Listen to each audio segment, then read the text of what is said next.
All right, we are at 8 o'clock and looking like we are ready to begin.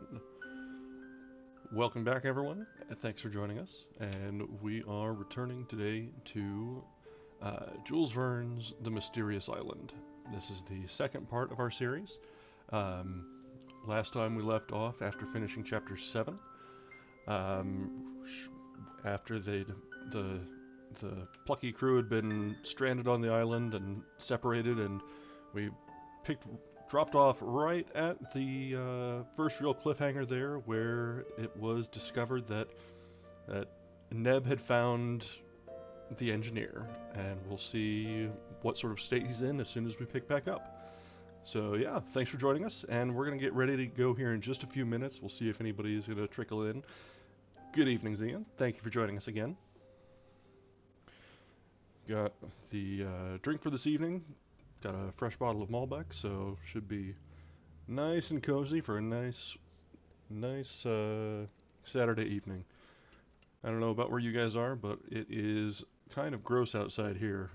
Gloomy, rainy, and drizzly, so I'll enjoy the warm inside.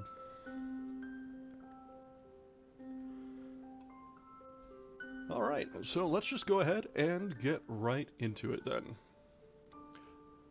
Chapter 8 of The Mysterious Island. Neb did not move. Pencroft only uttered one word. "Living?" he cried. Neb did not reply. Spilett and the sailor turned pale. Herbert clasped his hands and remained motionless. The poor negro, absorbed in his grief, evidently had neither seen his companions nor heard the sailor speak. The reporter knelt down beside the motionless body and placed his ear to the engineer's chest, having first torn open his clothes. A minute, an age, passed, during which he endeavored to catch the faintest throb of the heart. Neb had raised himself a little, and gazed without seeing. Despair had completely changed his countenance. He could scarcely be recognized. Exhausted with fatigue, broken with grief, he believed his master was dead. Gideon Spilett at last rose, after a long and attentive examination. "He lives," said he. Pencroft knelt in his turn beside the engineer, who also heard a throbbing, and even felt a slight breath on his cheek. Herbert, at a word from the reporter, ran out to look for water. He found, 100 feet off, a limpid stream, which seemed to have been greatly increased by the rains, and which filtered through the sand, but nothing in which to put the water, not even a shell among the downs. The lad was obliged to content himself with dipping his handkerchief in the stream, and with it hastened back to the grotto. Happily, the wet handkerchief was enough for Gideon Spilett, who only wished to wet the engineer's lips. The cold water produced an almost immediate effect. His chest heaved, and he seemed to try to speak. "We will save him!" exclaimed the reporter. At these words hope revived in Neb's heart. He undressed his master to see if he was wounded, but not so much as a bruise was to be found, neither on the head, body, or limbs, which was surprising, as he must have been dashed against the rocks. Even the hands were uninjured, and it was difficult to explain how the engineer showed no traces of the efforts which he must have made to get out of the reach of the breakers. But the explanation would come later. When Cyrus was able to speak, he would say what had happened. For the present, the question was how to recall him to life, and it appeared likely that rubbing would bring this about. So they set to work on the sailor's jersey. The engineer, revived by this rude shampooing, moved his arm slightly, and began to breathe more regularly. He was sinking from exhaustion, and certainly, had not the reporter and his companions arrived, it would have been all over with Cyrus Harding. "You thought your master was dead, didn't you?" said the seaman to Neb. "Yes, quite dead," replied Neb, "and if Top had not found you, and brought you here, I should have buried my master, and then I would have laid down on his grave to die." It had indeed been a narrow escape for Cyrus Harding. Neb then recounted what had happened. The day before, after having left the Chimneys at daybreak, he had ascended the coast in a northerly direction, and had reached that part of the shore which he had already visited. There, without any hope, he acknowledged, Neb had searched the beach, among the rocks, on the sand, for the smallest trace to guide him. He examined particularly that part of the beach which was not covered by the high tide, for near the sea the water would have obliterated all marks. Neb did not expect to find his master living. It was for a corpse that he searched, a corpse which he wished to bury with his own hands. He sought long in vain. This desert coast appeared never to have been visited by a human creature. The shells, those which the sea had not reached, and which might be met with by millions above high water mark, were untouched. Not a shell was broken. Neb then resolved to walk the beach for some miles. It was possible that the waves had carried the body to quite a distant point. When a corpse floats a little distance from a low shore, it rarely happens that the tide does not throw it up, sooner or later. This Neb knew, and he wished to see his master again for the last time.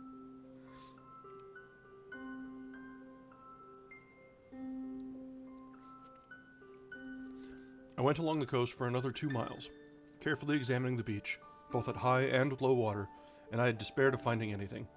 Then, yesterday, above 5 in the morning, I saw footprints in the sand.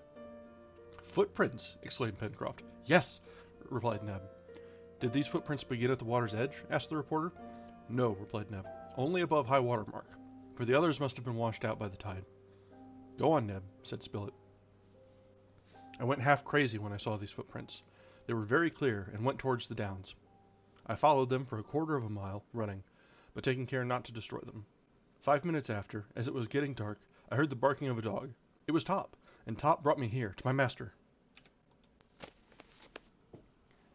Neb ended his account by saying what had been his grief at finding the inanimate body, in which he vainly sought for the least sign of life. Now that he had found him dead, he longed for him to be alive. All his efforts were useless. Nothing remained to be done but to render the last duties to the one whom he had loved so much. Neb then thought of his companions. They, no doubt, would wish to see the unfortunate man again. Top was there. Could he not rely on the sagacity of the faithful animal? Neb several times pronounced the name of the reporter, the one among his companions who Top knew best. Then he pointed to the south, and the dog bounded off in the direction indicated to him. We have heard how, guided by an instinct which might be looked upon almost as supernatural, Top had found them. Neb's companions had listened with great attention to this account. It was unaccountable to them how Cyrus Harding, after the efforts which he must have made to escape from the waves by crossing the rocks, had not received even a scratch, and what could not be explained either was how the engineer had managed to get to this cave in the downs, more than a mile from the shore. "So, Neb," said the reporter, "it was not you who brought your master to this place." "No, it was not I," replied the negro. "It's very clear that the captain came here by himself," said Pencroft. "It is clear in reality," observed Spilett, "but it is not credible." The explanation of this fact could only be produced from the engineer's own lips, and they must wait for that till speech returned. Rubbing had re-established the circulation of the blood. Cyrus Harding moved his arm again, then his head, and a few incomprehensible words escaped him. Neb, who was bending over him, spoke, but the engineer did not appear to hear, and his eyes remained closed. Life was only exhibited in him by movement. His senses had not as yet been restored. Pencroft much regretted not having either fire or the means of procuring it, for he had, unfortunately, forgotten to bring the burnt linen, which would easily have ignited from the sparks produced by striking together two flints. As to the engineer's pockets, they were entirely empty, except that of his waistcoat, which contained his watch. It was necessary to carry Harding to the Chimneys, and that as soon as possible. This was the opinion of all. Meanwhile, the care which was lavished on the engineer brought him back to consciousness sooner than they could have expected. The water with which they wetted his lips revived him gradually. Pencroft also thought of mixing with the water some moisture from the titra's flesh which he had brought. Herbert ran to the beach and returned with 2 large bivalve shells. The sailor concocted something, which he introduced between the lips of the engineer, who, eagerly drinking it, opened his eyes.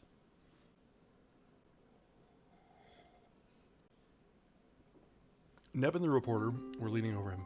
My master, cried Neb. The engineer heard him. He recognized Neb and Spilett, then his 2 other companions, and his hands slightly pressed theirs. A few words again escaped him, which showed what thoughts were, even then, troubling his brain. This time he was understood. Undoubtedly, they were the same words he had before attempted to utter. Island or continent, he murmured. Bother the continent, said Pencroft hastily. There's time enough to see about that, Captain. We don't care for anything, provided you are living. The engineer nodded faintly, and then appeared to sleep. They respected this sleep, and the reporter began immediately to make arrangements for transporting Harding to a more comfortable place. Neb, Herbert, and Pencroft left the cave and directed their steps toward a high mound crowned with a few distorted trees. On the way, the sailor could not help repeating, Island or continent? To think of that, when at one's last gasp! What a man! Arrived at the summit of the mound, Pencroft and his 2 companions set to work. With no other tools than their hands, to despoil of its principal branches a rather sickly tree, a sort of marine fir. With these branches they made a litter, on which, covered with grass and leaves, they could carry the engineer. This occupied them nearly 40 minutes, and it was 10 o'clock when they returned to Cyrus Harding, whom Spilett had not left. The engineer was just awakening from the sleep, or rather, from the drowsiness, in which they had found him. The color was returning to his cheeks, which till now had been as pale as death. He raised himself a little, looked around him, and appeared to ask where he was. Can you listen to me without fatigue, Cyrus? Asked the reporter. Yes, replied the engineer. It's my opinion, said the sailor, that Captain Harding will be able to listen to you still better if he will have some more grouse jelly. For we have grouse, Captain, added he, presenting him with a little of this jelly, to which he this time added some of the flesh. Cyrus Harding ate a little of the grouse, and the rest was divided among his companions, who found it but a meager breakfast, for they were suffering extremely from hunger. Well, said the sailor, there is plenty of food at the Chimneys, for you must know, Captain, that down there, in the south, we have a house, with rooms, beds, and fireplace, and in the pantry several dozen of birds, which our Herbert calls curucus. Your litter is ready, and as soon as you feel strong enough, we will carry you home. Thanks, my friend, replied the engineer. Wait another hour or 2, and then we will set out. And now speak, Spilett. The reporter then told him all that had occurred. He recounted all the events with which Cyrus was unacquainted. The last fall of the balloon, the landing on this unknown land, which appeared a desert, whatever it was, whether island or continent, the discovery of the Chimneys, the search for him, not forgetting, of course, Neb's devotion, the intelligence exhibited by the faithful Top, as well as many other matters. But Harding asked Harding, in a still feeble voice, You did not, then, pick me up on the beach? No, replied the reporter. And did you not bring me to this cave? No. At what distance is this cave from the sea? About a mile, replied Pencroft, and if you are astonished, Captain, we are not less surprised ourselves at seeing you in this place. Indeed, said the engineer, who was recovering gradually, and took great interest in these details. Indeed, it is very singular. But, resumed the sailor, can you tell us what happened after you were carried off by the sea? Hi, Zoe. Cyrus Harding considered. He knew very little. The wave had torn him from the balloon net. He sank at first several fathoms. On returning to the surface, in the half-light, he felt a living creature struggling near him. It was Top, who had sprung to his help.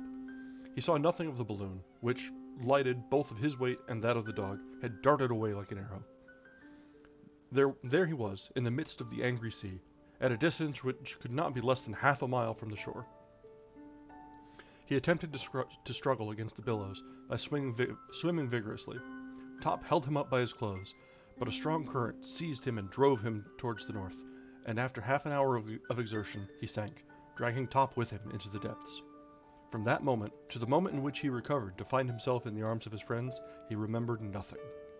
However, remarked Pencroft, you must have been thrown onto the beach, and you must have had strength to walk here, since Neb found your footmarks.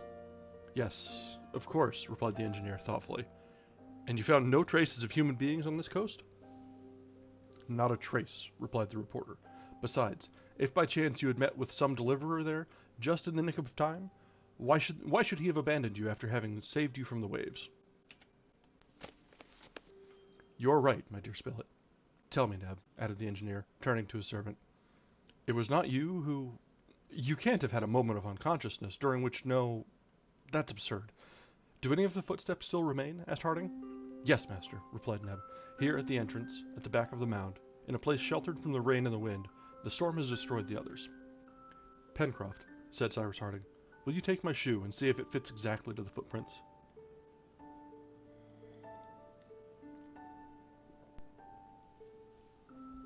The sailor did as the engineer requested, while he and Herbert, guided by Neb, went to the place where the footprints were to be found.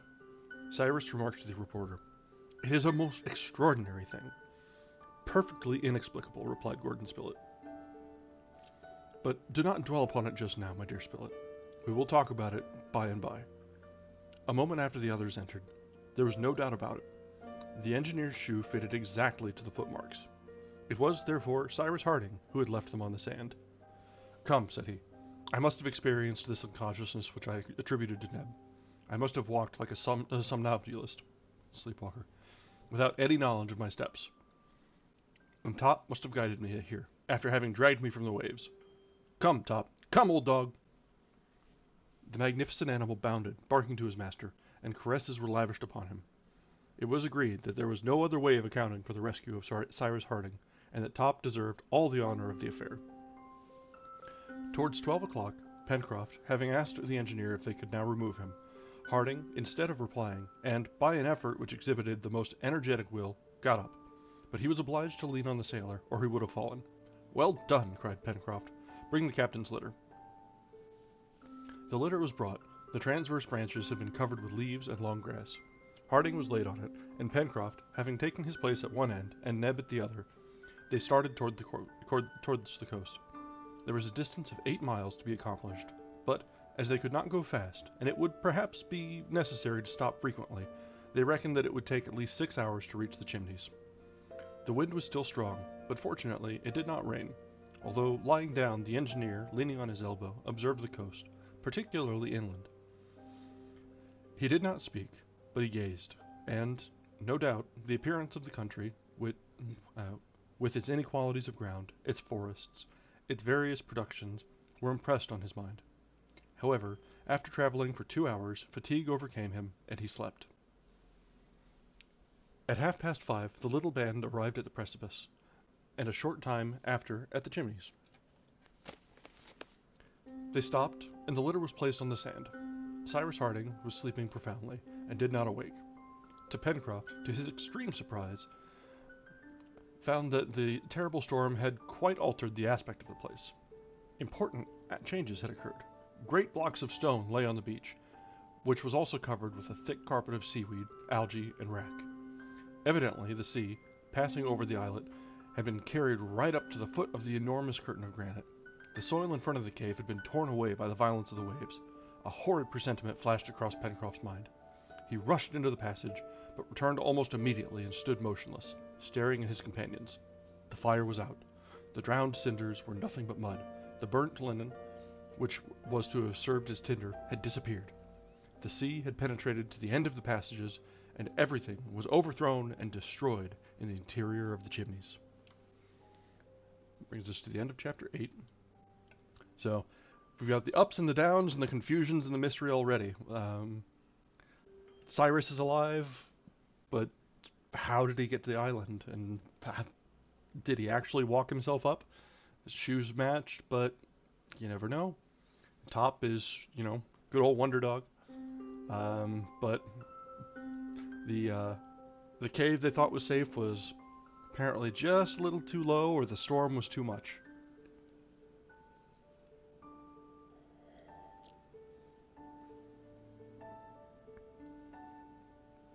All right. Now we come to chapter 9. In a few words, Gideon Spilett, Herbert, and Neb were made acquainted with what had happened. This accident, which appeared so very serious to Pencroft, produced different effects on the companions of the honest sailor. Neb, in his delight at having found his master, did not listen, or rather, did not care to trouble himself with what Pencroft was saying. Herbert shared in some degree the sailor's feelings.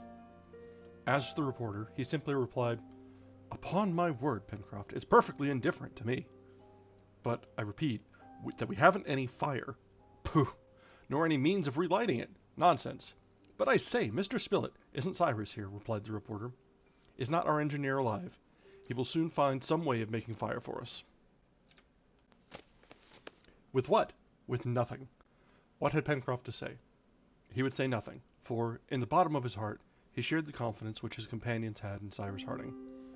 The engineer was to them a microcosm, a compound of every science, a possessor of all human knowledge. It was better to be with Cyrus in a desert island than without him in the most flourishing town in the United States. With him they could want nothing. With him they would never despair. If these brave men had been told that a volcanic eruption would destroy the land, that this land would be engulfed in the depths of the Pacific, they would have imperturbably replied, "Cyrus is here."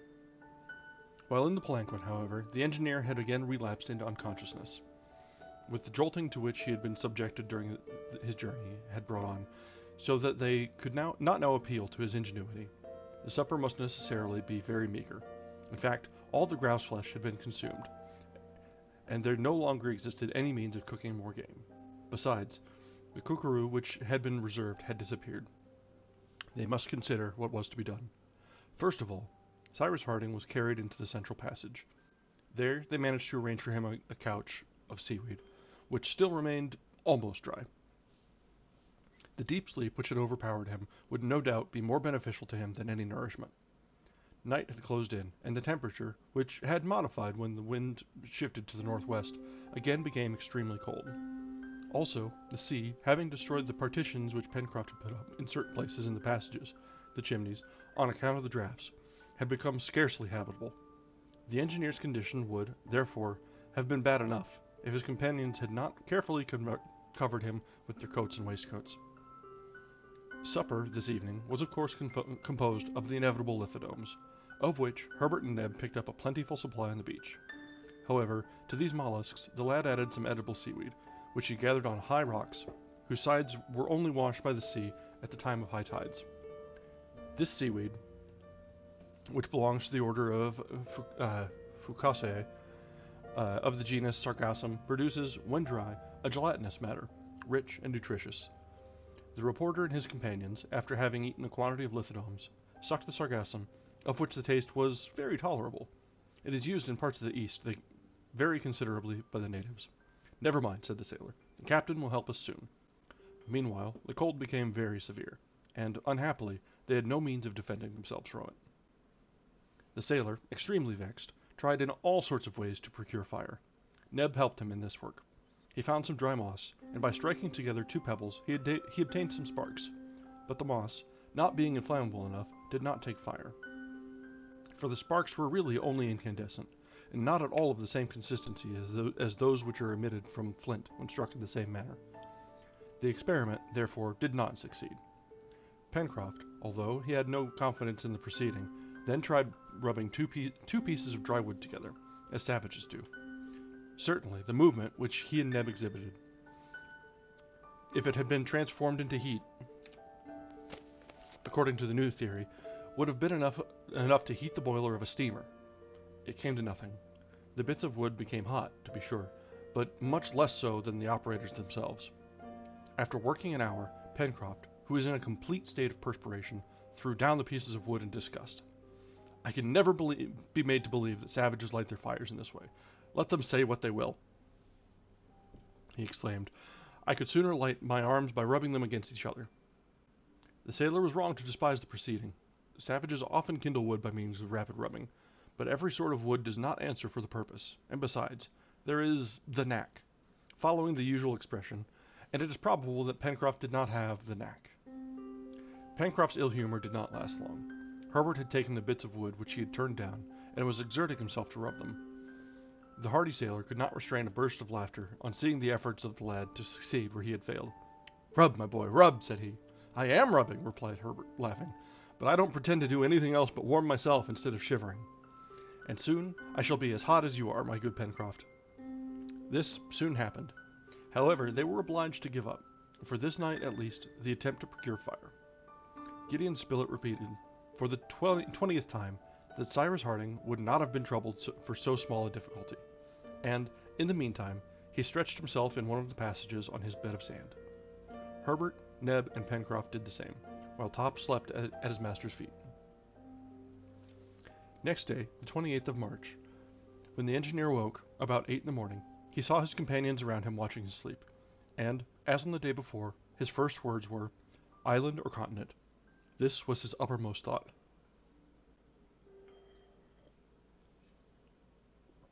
Well, replied Pencroft, we don't know anything about it, Captain.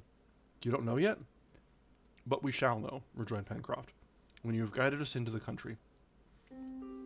I think I am able to try it, replied the engineer, who, without much effort, rose and stood upright. That's capital, replied the sailor. I feel dreadfully weak, replied Harding. Give me something to eat, my friends, and it will soon go off. You have fire, haven't you? The question was not immediately replied to, but in a few seconds... Alas, we have no fire, said Pencroft. Or, rather, Captain, we have it no longer. The sailor recounted all that had happened the day before. He amused the engineer by the history of the single match, then his abortive attempt to procure fire in the savage's way. We shall consider, replied the engineer, and if we do not find some substance similar to tinder... Well, asked the sailor. Well, we will make matches. Chemicals? Chemicals! It is not more difficult than that, cried the reporter, striking the sailor on the shoulder. The latter did not think it so simple, but he did not protest. All went out. The weather had become very fine. The sun was rising from the sea's horizon, and touched with golden spangles the prismatic rugosites of the huge precipice. Having thrown a rapid glance around him, the engineer seated himself on a block of stone. Herbert offered him a few handfuls of shellfish and sargassum, saying, It is all that we have, Captain Harding. Thanks, my boy, replied Harding. It will do, for this morning at least. He ate the wretched food with appetite, and washed it down with a little fresh water, drawn from the river in an immense shell. His companions looked at him without speaking. Then, feeling somewhat refreshed, Cyrus Harding crossed his arms and said, So, my friends, you do not know yet whether fate has thrown us on an island or on a continent. No, Captain, replied the boy. We shall know tomorrow, said the engineer. Till then, there is nothing to be done. Yes, replied Pencroft. What? Fire, said the sailor, who also had a fixed idea. We will make it, Pencroft, replied Harding. While you were carrying me yesterday, did I not see in the west a mountain which commands the country? Yes, replied Spilett, a mountain which must be rather high. Well, replied the engineer, we will climb to the summit tomorrow, and then we shall see if this land is an island or a continent. Till then, I repeat, there is nothing to be done. Yes, fire, said the obstinate sailor again. But he will make us a fire, replied Gideon Spilett. Only have a little patience, Pencroft. The seaman looked at Spilett in a way which seemed to say, If it depended upon you to do it, we wouldn't taste roast meat very soon. But he was silent. Meanwhile, Captain Harding made no reply. He appeared to be very little troubled by the question of fire. For a few minutes he remained absorbed in thought. Then, again speaking, "My friends," said he, "our situation is, perhaps, deplorable, but at any rate, it is very plain. Either we are on a continent, and then, at the expense of greater or less fatigue, we shall reach some inhabited place, or we are on an island. In the latter case, if the island is inhabited, we will try to get out of the scrape with the help of its inhabitants. If it is desert, we will try to get out of the scrape by ourselves." "Certainly, nothing could be plainer," replied Pencroft. "But whether it is an island or a continent," asked Gideon Spilett, "whereabouts do you think, Cyrus, this storm has thrown us?" "I cannot say exactly," replied the engineer, "but I presume it is some land in the Pacific. In fact, when we left Richmond, the wind was blowing from the northeast, and its very violence greatly proves that it could not have varied. If the direction has been maintained from the northeast to the southwest, we have traversed the states of North Carolina, of South Carolina, of Georgia, the Gulf of Mexico, Mexico itself in its narrow part, then a part of the Pacific Ocean. I cannot estimate the distance traversed by the balloon at less than 6,000 to 7,000 miles, and even supposing that the wind had varied half a quarter, it must have brought us either to the archipelago of Mandava, either on the Pomotus, or even, if it had a greater strength than I suppose, to the land of New Zealand. If the last hypothesis is correct, it will be easy enough to get home again. English or Maoris, we shall always find someone to whom we can speak.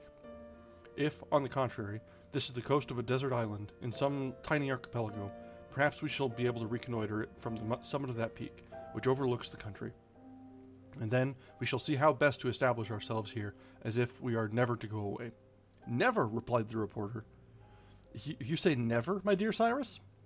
"Better to put things at the worst at first," replied the engineer, "and reserve the best for a surprise." "Well said," remarked Pencroft. "It is to be hoped, too, that this island, if it be one, is not situated just out of the course of ships. That would be really unlucky." "We shall not know what we have to rely on until we have first made the ascent of the mountain," replied the engineer. "But tomorrow, Captain," asked Herbert, "shall you be in a state to bear the fatigue of the ascent?" "I hope so," replied the engineer, "provided you and Pencroft, my boy, show yourselves quick and clever hunters." "Captain," said the sailor, "since you are speaking of game, if, on my return, I was as certain of roasting it as I am of bringing it back—" "Bring it back all the same, Pencroft," replied Harding. It was then agreed that the engineer and the reporter were to pass the day at the Chimneys, so as to examine the shore and the upper plateau. Neb, Herbert, and the sailor were to return to the forest, renew their store of wood, and lay violent hands on every creature, feathered or hairy, which might come within their reach. They set out accordingly. About 10 o'clock in the morning, Herbert confident, Neb joyous, Pencroft murmuring aside, "If, on my return, I find a fire at the house, I shall believe that the thunder itself came to light it." All three climbed the bank, and arrived at the angle made by the river. The sailor, stopping, said to his two companions, "Shall we begin by being hunters or woodmen?" "Hunters," replied Herbert. "There is Top already in quest."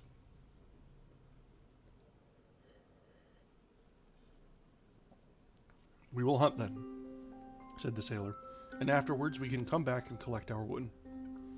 This agreed to, Herbert, Neb, and Pencroft, after having torn 3 sticks from the trunk of a young fir, followed Top, who was bounding about among the long grass. This time the hunters, instead of following the course of the river, plunged straight into the heart of the forest. There were still the same trees, belonging, for the most part, to the pine family. In certain places, less crowded, growing in clumps, these pines exhibited considerable dimensions, and appeared to indicate, by their development, that the country was situated in a higher latitude than the engineer had supposed. Glades, bristling with stumps worn away by time, were covered with dry wood, which formed an inexhaustible store of fuel. Then the glade passed, the underwood thickened again, and became almost impenetrable. It was difficult enough to find the way among the groups of trees, without any beaten track, so the sailor, from time to time, broke off branches which might be easily recognized. But perhaps he was wrong not to follow the watercourse, as he and Herbert had done on their first excursion, for after walking an hour, not a creature had shown itself. Top, running under the branches, only roused birds, which could not be approached. Even the kookaroo were invisible, and it was probable that the sailor would be obliged to return to the marshy part of the forest, in which he had so happily performed the grouse fishing.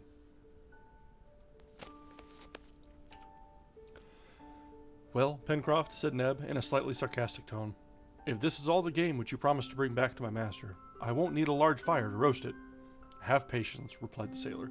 "It isn't the game which will be wanting on our return. Have you not confidence in Captain Harding?" "Yes." "But you don't believe that he will make fire?" "I shall believe it when the wood is blazing in the fireplace. It will blaze, since my master has said so. We shall see." Meanwhile, the sun had not reached the highest point in its course above the horizon. The exploration, therefore, continued, and was usually marked by a discovery which Herbert made of a tree whose fruit was edible. This was the stone pine, which produces an excellent almond, very much esteemed in the temperate regions of America and Europe. These almonds were in a perfect state of maturity, and Herbert described them to his companions, who feasted on them. "Come," said Pencroft, "seaweed by way of bread, raw mussels for meat, and almonds for dessert. That's certainly a good dinner for those who do not have a single match in their pocket." "We mustn't complain," said Herbert. "I am not complaining, my boy," replied Pencroft, "only, I repeat, that meat is a little too much economized in this sort of meal." "Top has found something!" cried Neb, who ran towards the thicket, in the midst of which the dog had disappeared, barking. With Top's barking were mingled curious gruntings. The sailor and Herbert had followed Neb. If there was game there, this was not the time to discuss how it was to be cooked, but rather how they were to get hold of it. The hunters had scarcely entered the bushes when they saw Top engaged in a struggle with an animal which he was holding by the ear. This quadruped was a sort of pig, nearly 2½ feet long, of a blackish-brown color, lighter below, having hard, scanty hair. Its toes, then strongly fixed in the ground, seemed to be united by a membrane. Herbert recognized in this animal the capybara, that is to say, one of the largest members of the rodent order. Meanwhile, the capybara did not struggle against the dog. It stupidly rolled its eyes, deeply buried in a thick bed of fat. Perhaps it saw men for the first time.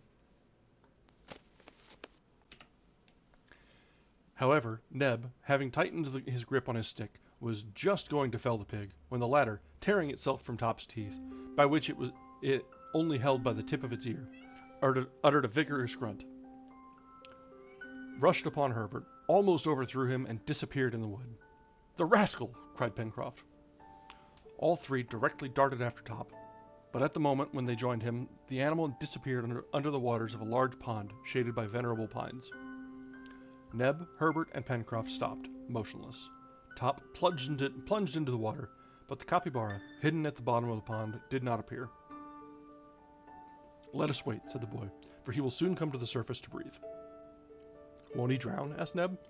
"No," replied Herbert, "since he has webbed feet and is almost an amphibious animal. But watch him." Top remained in the water. Pencroft and his two companions went to different parts of the bank, so as to cut off the retreat of the capybara, which the dog was looking for beneath the water. Herbert was not mistaken.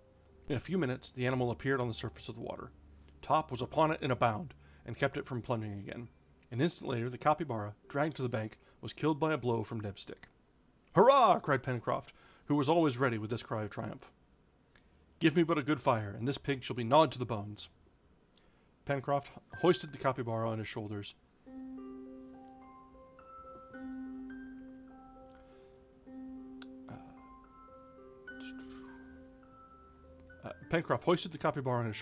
And judging by the height of the sun that it was about 2 o'clock, he gave the signal to return. Top's instinct was useful to the hunters, who, thanks to the intelligent animal, were enabled to discover the road by which they had come. Half an hour later, they arrived at the river.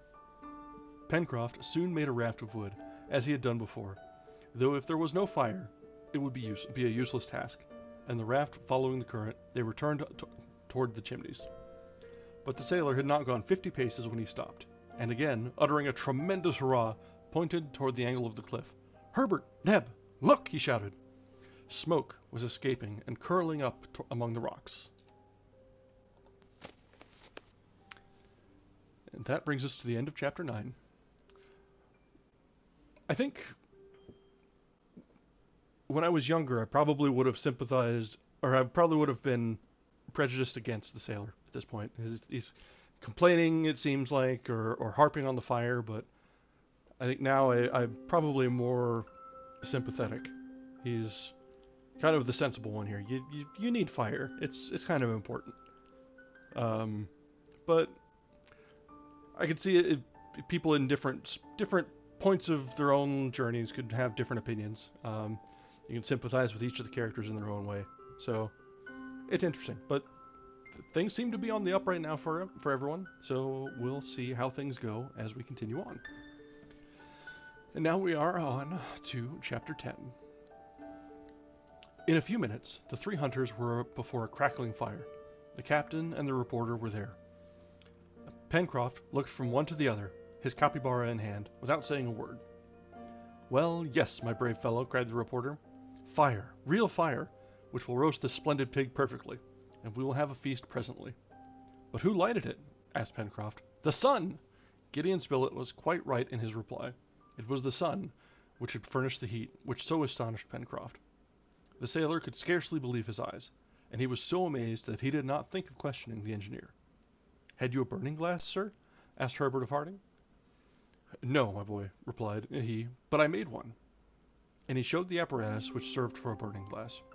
It was simply two glasses, which he had taken from his own and the reporter's watches. Having filled them with water and rendered their edges adhesive by means of a little clay, he thus fabricated a regular burning glass, which, concentrating the solar rays on some very dry moss, soon caused it to blaze. The sailor considered the apparatus. Then he gazed at the engineer without saying a word. Only a look plainly expressed his opinion that if Cyrus Harding was not a magician, he was certainly no ordinary man.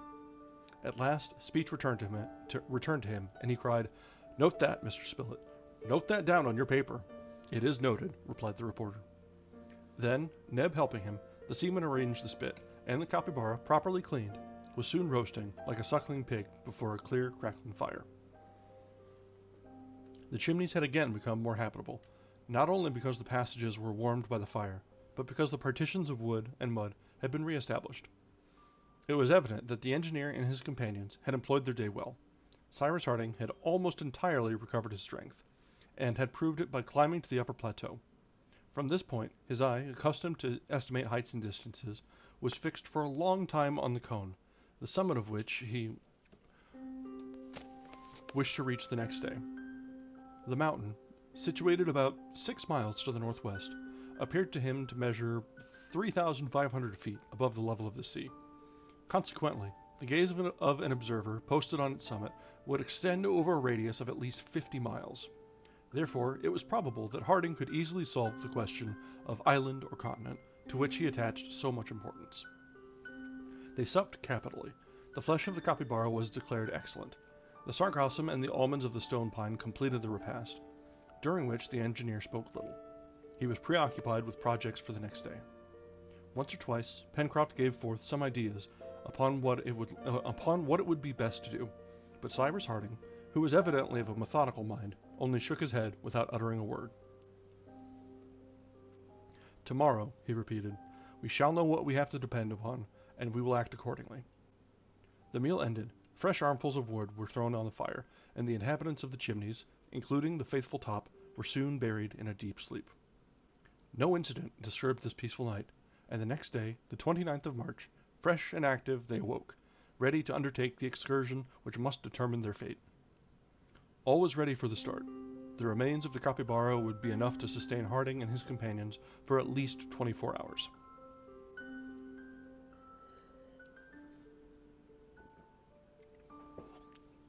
Besides, they hoped to find more food on the way, and as the glasses had been returned to the watches of the engineer and reporter, Pencroft burned a little linen to serve as tinder. As to flint, that would not be wanting in these regions of Plutonic origin. It was 7:30 in the morning when the explorers, armed with sticks, left the chimneys. Following Pencroft's advice, it appeared best to take the road already traversed through the forest, and to return by another route. It was also the most direct way to reach the mountain. They turned to the south angle and followed the left bank of the river, which was abandoned at the point where it formed an elbow towards the southwest. The path, already trodden under the evergreen trees, was found, and at 9 o'clock Cyrus Harding and his companions had reached the western border of the forest. The ground, till then, very little undulated. Boggy at first, dry and sandy afterwards, had a gentle slope, which ascended from the shore towards the interior of the country. A few very timid animals were seen under the forest trees. Top quickly started them, but his master soon called him back, for the time had not come to commence hunting. That would be attended to later. The engineer was not a man who would allow himself to be diverted from his fixed idea. It might even have been said that he did not observe the country at all, either in its configuration or in its natural productions, his great aim being to climb the mountain before him, and therefore straight towards it he went. At 10 o'clock, a halt of a few minutes was made. On leaving the forest, the mountain system of the country appeared before the explorers. The mountain was composed of two cones. The first, truncated at a height of about 2,500 feet, was sustained by buttresses, which appeared to branch out like the talons of an immense claw set on the ground. Between these were narrow valleys, bristling with trees, the last clumps of which rose to the top of the largest cone. There appeared to be less vegetation on that side of the mountain, which was exposed to the northeast, and deep fissures could be seen, which no doubt were watercourses. On the first cone rested a second, slightly rounded, and placed a little on one side, like a great round hat cocked over the ear. A Scotchman would have said, "His bonnet was thucht the gee." It appeared formed of bare earth, here and there pierced by reddish rocks. They wished to reach the second cone, and proceeding along the ridge of the spurs seemed to be the best way by which to gain it.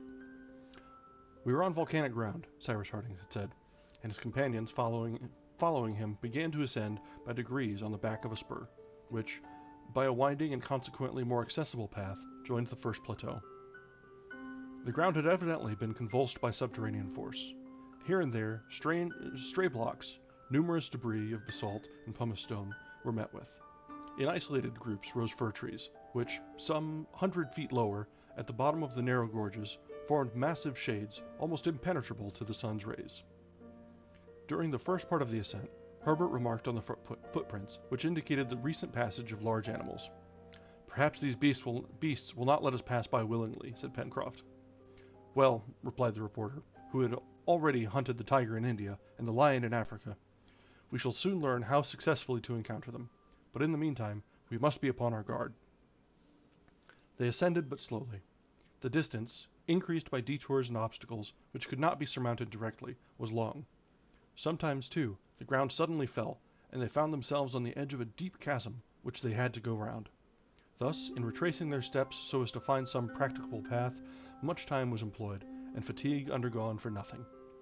At 12 o'clock, when the small band of adventurers halted for breakfast at the foot of a large group of firs, near a little stream which fell in cascades, they found themselves still halfway from the first plateau, which most probably they would not reach till nightfall. From this point, the view of the sea was much extended, but on the right, the high promontory prevented their seeing whether there was land beyond it. On the left, the sight extended several miles to the north, but on the northwest, at the point occupied by the explorers, it was cut short by the ridge of a fantastically shaped spur, which formed a powerful support of the central cone. At 1 o'clock, the ascent was continued. They slanted more towards the southwest and again entered among thick bushes. There, under the shade of the trees, fluttered several couples of gallinaceae, belonging to the pheasant species. They were tragopans, ornamented by a pendant skin which hangs over their throats, and by two small round horns, planted behind the eyes. Among these birds, which were about the size of a fowl, the female was uniformly brown, while the male was gorgeous in his red plumage, decorated with white spots. Gideon Spilett, with a stone cleverly and vigorously thrown, killed one of these tragopans, on which Pencroft, made hungry by the fresh air, had cast greedy eyes. After leaving the region of bushes, the party, assisted by resting on each other's shoulders, climbed for about 100 feet up a steep acclivity and reached a level place, with very few trees, where the soil appeared volcanic. It was necessary to ascend by zigzags to make the slope more easy, for it was very steep, and the footing, being exceedingly precarious, required the greatest caution. Neb and Herbert took the lead. Pencroft to the rear, the captain and the reporter between them. The animals which frequented these heights, and there were numerous tracers of them, must necessarily belong to those races of sure-foot and supple spine, chamois or goat. Several were seen, but this was not the name Pencroft gave them. For all of a sudden, "Sheep!" he shouted. All stopped about 50 feet from half a dozen animals of a large size, with strong horns bent back and flattened towards the point, with a woolly fleece, hidden under long silky hair of a tawny color. They were not ordinary sheep, but a species usually found in the mountainous regions of the temperate zone, to which Herbert gave them the name of musmon. "Have they legs and chops?" asked the sailor. "Yes," replied Herbert. "Well then, they are sheep," said Pencroft. The animals, motionless among the blocks of basalt, gazed with an astonished eye, as if they saw human bipeds for the first time. Then, their fears suddenly aroused, they disappeared, bounding over the rocks. "Goodbye, till we meet again," cried Pencroft as he watched them, in such a comical tone that Cyrus Harding, Gideon Spilett, Herbert, and Neb could not help but laughing. The ascent was continued. Here and there were traces of lava. Sulphur springs sometimes stopped their way, and they had to go round them. In some places the sulphur had formed crystals, among other substances, such as whitish cinders, made of an infinity of little feldspar crystals. In approaching the first plateau, formed by the truncating of the lower cone, the difficulties of the ascent were very great. Towards 4 o'clock the extreme zone of the trees had been passed. There only remained here and there a few twisted, stunted pines, which must have had a hard life in resisting at this altitude the high winds from the open sea.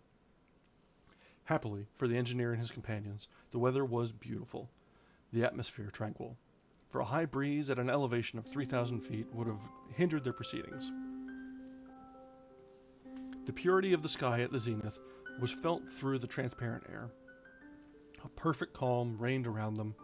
They could not see the sun, then hid by the vast screen of the upper cone, which masked the half-horizon of the west, and whose enormous shadow, stretching to the shore, increased as the radiant luminary sank in its diurnal course. Vapor, mist rather than clouds, began to appear in the east, and assume all the prismatic colors under the influence of the solar rays. 500 feet only separated the explorers from the plateau, which they wished to reach so as to establish there an encampment for the night. But these 500 feet were increased to no more than 2 miles by the zigzags which they had to describe. The soil, as it were, slid under their feet. The slope often presented such an angle that they slipped, when the stones worn by the air did not give a sufficient support. Evening came on by degrees, and it was almost night when Cyrus Harding and his companions, much fatigued by an ascent of 7 hours, arrived at the plateau of the first cone. It was then necessary to prepare an encampment, and to restore their strength by eating first and sleeping afterwards. This second stage of the mountain rose on a base of rocks, among which it would be easy to find a retreat. Fuel was not abundant. However, a fire could be made by means of the moss and dry brushwood, which covered certain parts of the plateau. While the sailor was preparing his hearth with stones, which he put to this use, Neb and Herbert occupied themselves with getting a supply of fuel. They soon returned with a load of brushwood. The steel was struck, the burnt linen caught the sparks of flint, and under Neb's breath a crackling fire showed itself in a few minutes under the shelter of the rocks. Their object in lighting a fire was only to enable them to withstand the cold temperature of the night, as it was not employed in cooking the bird, which Neb kept for the next day. The remains of the capybara and some dozens of the stone pine almonds formed their supper. It was not 6:30 when all was finished. Cyrus Harding then thought of exploring in the half-light of the large circular layer which supported the upper cone of the mountain.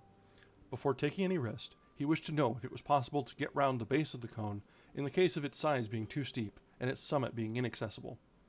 This question preoccupied him, for it was possible that from the way the hat inclined, that is to say, towards the north, the plateau was not practicable. Also, if the summit of the mountain could not be reached on one side, and if, on the other, they could not get round to the base of the cone, it would be impossible to survey the western part of the country, and their object in making their ascent would, in part, be altogether unattained. The engineer, accordingly, regardless of fatigue, leaving Pencroft and Neb to arrange the beds, and Gideon Spilett, to note the incidents of the day, began to follow the edge of the plateau, guiding them north and towards the north. Herbert accompanied him. The night was beautiful and still. The darkness was not yet deep. Cyrus Harding and the boy walked near each other without speaking. In some places, the plateau opened before them, and they had passed without hindrance. In others, obstructed by rocks, there was only a narrow path, in which two persons could not walk abreast. After a walk of 20 minutes, Cyrus Harding and Herbert were obliged to stop. From this point, the slope of the tube cones became one. No shoulder here separated the two parts of the mountain. The slope, being inclined almost 70 degrees, the path became impracticable. But if the engineer and the boy were obliged to give up thoughts of following a circular direction, in return an opportunity was given for ascending the cone. In fact, before them opened a deep hollow. It was the rugged mouth of the crater, by which the eruptive liquid matter had escaped at the periods when the volcano was still in activity. Hardened lava and crusted scoria formed a sort of natural staircase of large steps, which would greatly facilitate the ascent to the summit of the mountain. Harding took all this in at a glance, and without hesitating, followed by the lad, he entered the enormous chasm in the midst of an increasing obscurity. There was still a height of 1,000 feet to overcome. Would the interior acclivities of the crater be practicable? It would soon be seen. The persevering engineer resolved to continue his ascent until he was stopped. Happily, these acclivities wound up the interior of the volcano and favored their ascent. As to the volcano itself, it could not be doubted that it was completely extinct. No smoke escaped from its sides. Not a flame could be seen in the dark hollows, not a roar, not a mutter.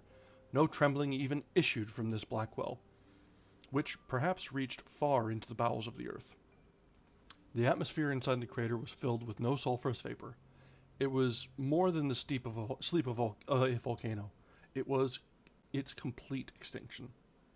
Cyrus Harding's attempt would succeed. Little by little, Herbert and he, climbing up the sides of the interior, saw the crater widen above their heads. The radius of this circular portion of the sky, framed by the edge of the cone, increased obviously. At each step, as it were, that the explorers made, fresh stars entered the field of their vision. The magnificent constellations of the southern sky shone resplendently. At the zenith glittered the splendid Antares in the Scorpion, and not far was Alpha Centauri, which is believed to be the nearest star to the terrestrial globe. Then, as the crater widened, appeared a formula of the fish, the southern triangle. And lastly, nearly at the Antarctic pole, the glittering Southern Cross, which replaces the polar star in the northern hemisphere. It was nearly 8 o'clock when Cyrus Harding and Herbert set foot on the highest ridge of the mountains at the summit of the cone.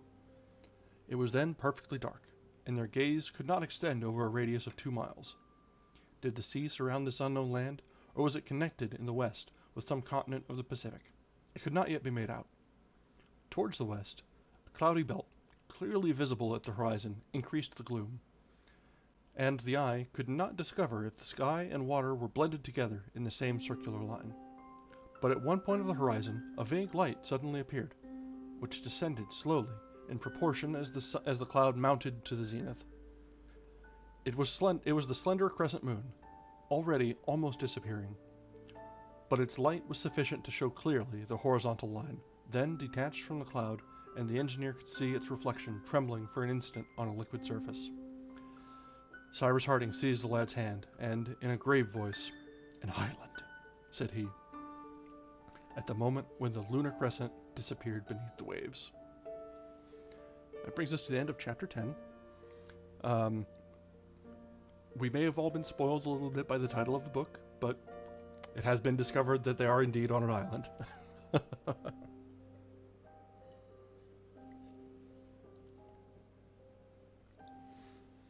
I'm still not quite sure. The crew all seem to worship Cyrus pretty unhealthily. So we... Ziyan...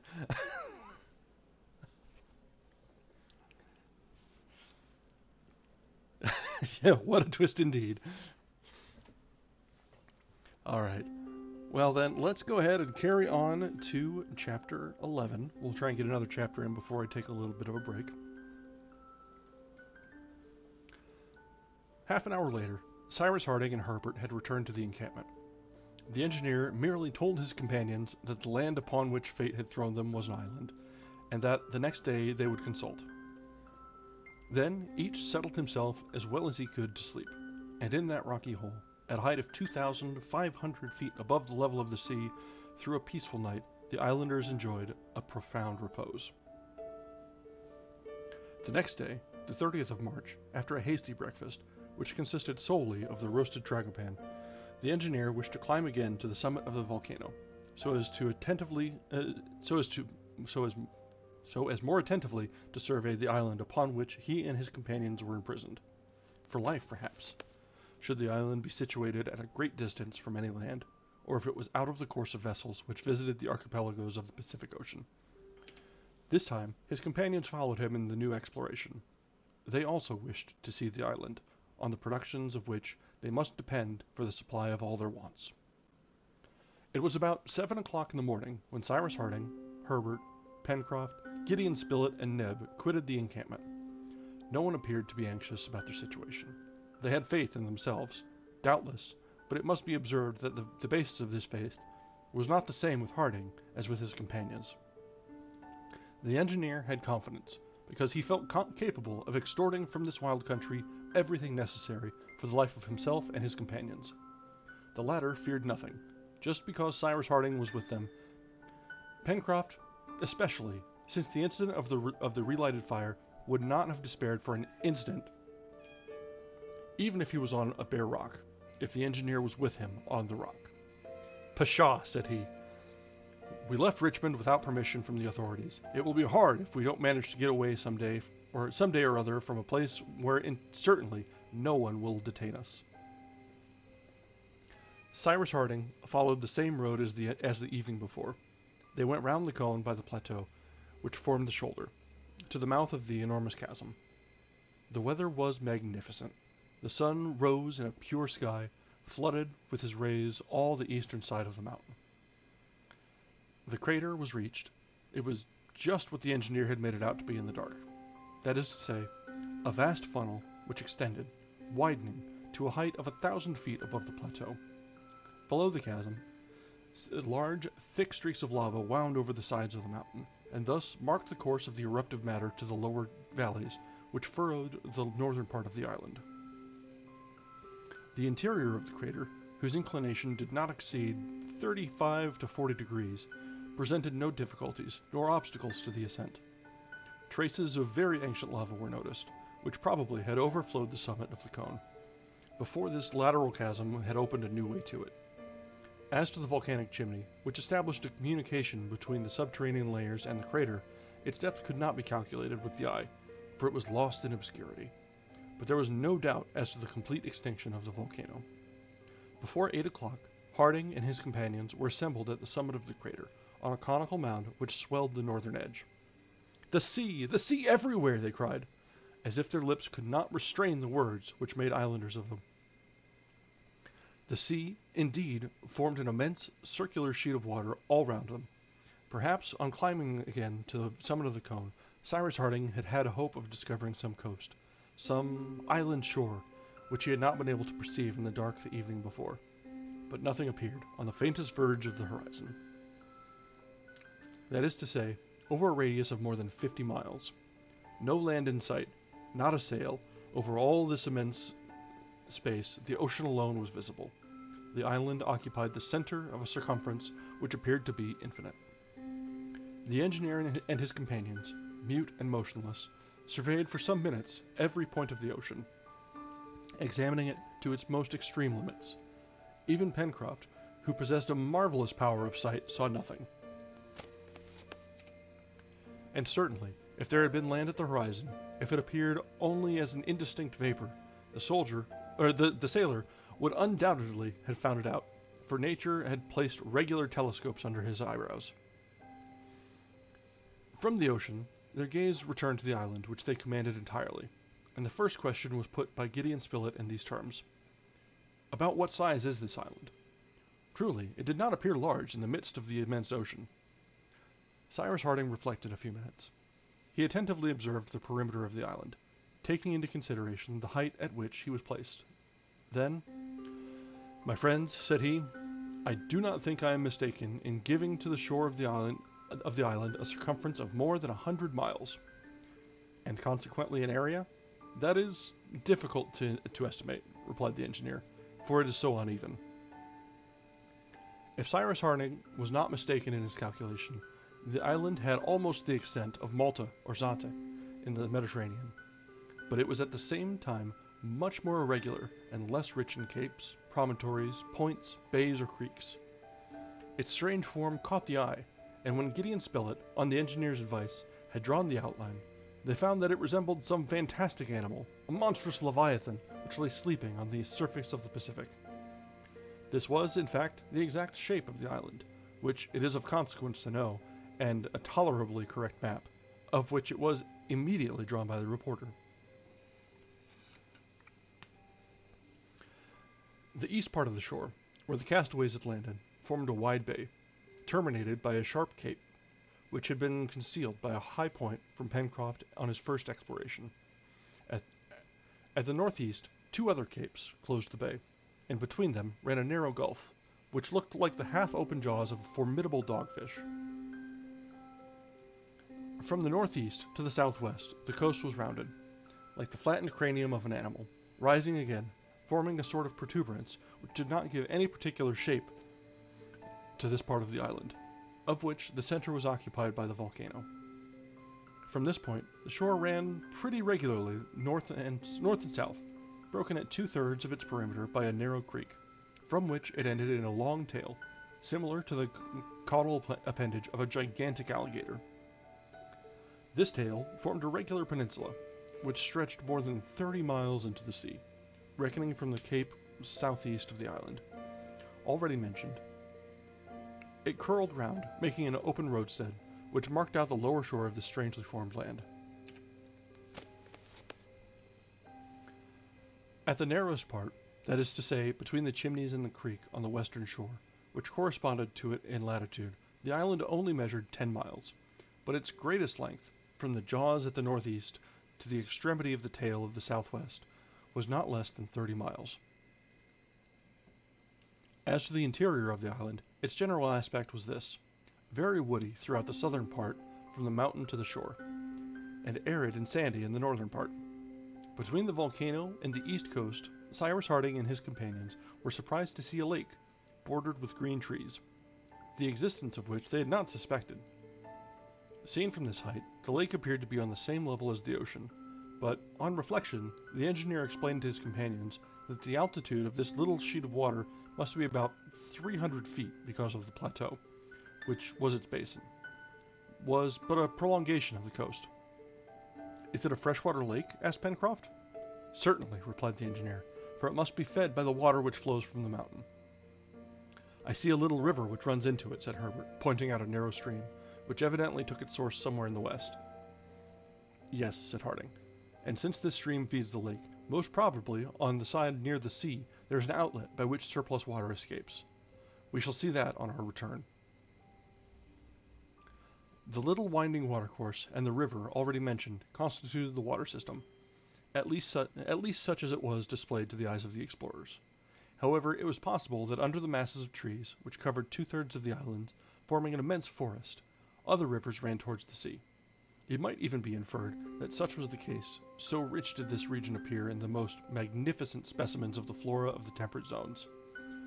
There was no indication of running water in the north, though perhaps there might be stagnant water among the marshes in the northeast, but that was all, in addition to the downs, sand, and aridity which contrasted so strongly with the luxuriant vegetation of the rest of the island. The volcano did not occupy the central part. It rose, on the contrary, in the northwestern region, and seemed to mark the boundary of the two zones. At the southwest, at the south, and the southeast, the first part of the spurs were hidden under masses of verdure. At the north, on the contrary, one could follow the ramifications, which died away on the sandy plains. It was on this side that, at the time when the mountain was in a state of eruption, the discharge had worn away a passage, and a large heap of lava had spread to the narrow jaw which formed the northeastern gulf. Cyrus Harding and his companions remained an hour at the top of the mountain, The island was displayed under their eyes, like a plan in relief, with different tints: green for the forest, yellow for the sand, blue for the water. They viewed it in its tout ensemble. Nothing remained concealed but the ground hidden by verdure, the hollows of the valleys, and the interior of the volcanic chasms. One important question remained to be solved, and the answer would have great effect upon the future of the castaways. Was the island inhabited? It was the reporter who put this question, to which, after the close examination they'd just made, the answer seemed to be in the negative.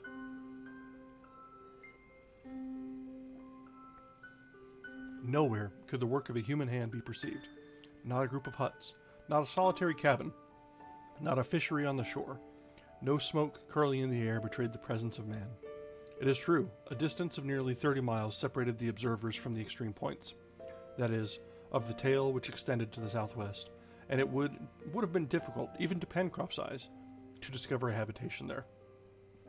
Neither could the curtain of verdure which covered 3/4 of the island be raised, to see if it did not shelter some straggling village. But, in general, the islanders live on the shores of the narrow spaces which emerge above the waters of the Pacific, and this shore appeared to be an absolute desert. Until a more complete exploration, it might be admitted that the island was uninhabited, but was it frequented, at least occasionally, by the natives of neighboring islands? It was difficult to reply to this question. No land appeared within a radius of 50 miles, but 50 miles could be easily crossed, either by Malay proas or by large Polynesian canoes. Everything depended on the position of the island, of its isolation in the Pacific, or of its proximity to archipelagos. Would Cyrus Harding be able to find out their latitude and longitude without instruments? It would be difficult. Since he was in doubt, it was best to take precautions against a possible descent of neighboring natives. The exploration of the island was finished, its shape determined, its features made out, its extent calculated, the water and mountain systems ascertained. The disposition of the forests and plains had been marked in a general way on the reporter's plan. They had now only to descend the mountain slopes again, explore the soil, in the triple point of view of its mineral, vegetable, and animal resources. But before giving his companions the signal for departure, Cyrus Harding said to them in a calm, grave voice, "Here, my friends, is the small corner of land upon which the hand of the Almighty has thrown us. We are going to live here, a long time perhaps. Perhaps, too, unexpected help will arrive, if some ship passes by chance. I say by chance, because this is an unimportant island.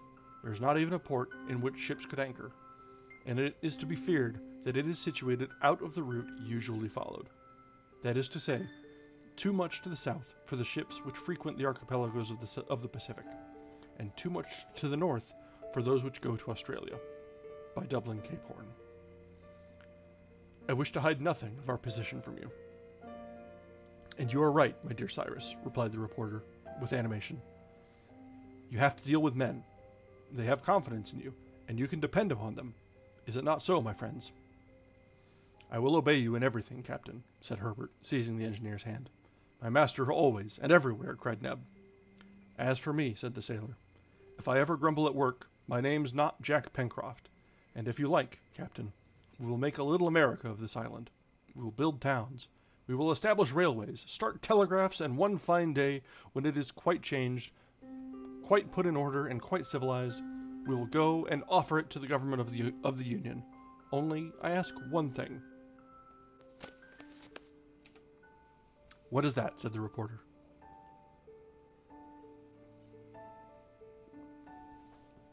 "It is that we do not consider ourselves castaways, but colonists. We've come here to settle." Harding could not help smiling, and the sailor's idea was adopted. He then thanked his companions, and added that he would rely on their energy and on the aid of heaven. "Well, now let us set off to the Chimneys," cried Pencroft. "1 minute, my friends," said the engineer. "It would seem to me it would be a good thing to give a name to this island, as well as to the capes, promontories, and watercourses, which we can see. Very good, said the reporter. In the future, that will simplify the instructions which we shall have to give and follow. Indeed, said the sailor. Already it is something to be able to say where one is going, and where one has come from. At least it looks like somewhere. The chimneys, for example, said Herbert. Exactly, replied Pencroft.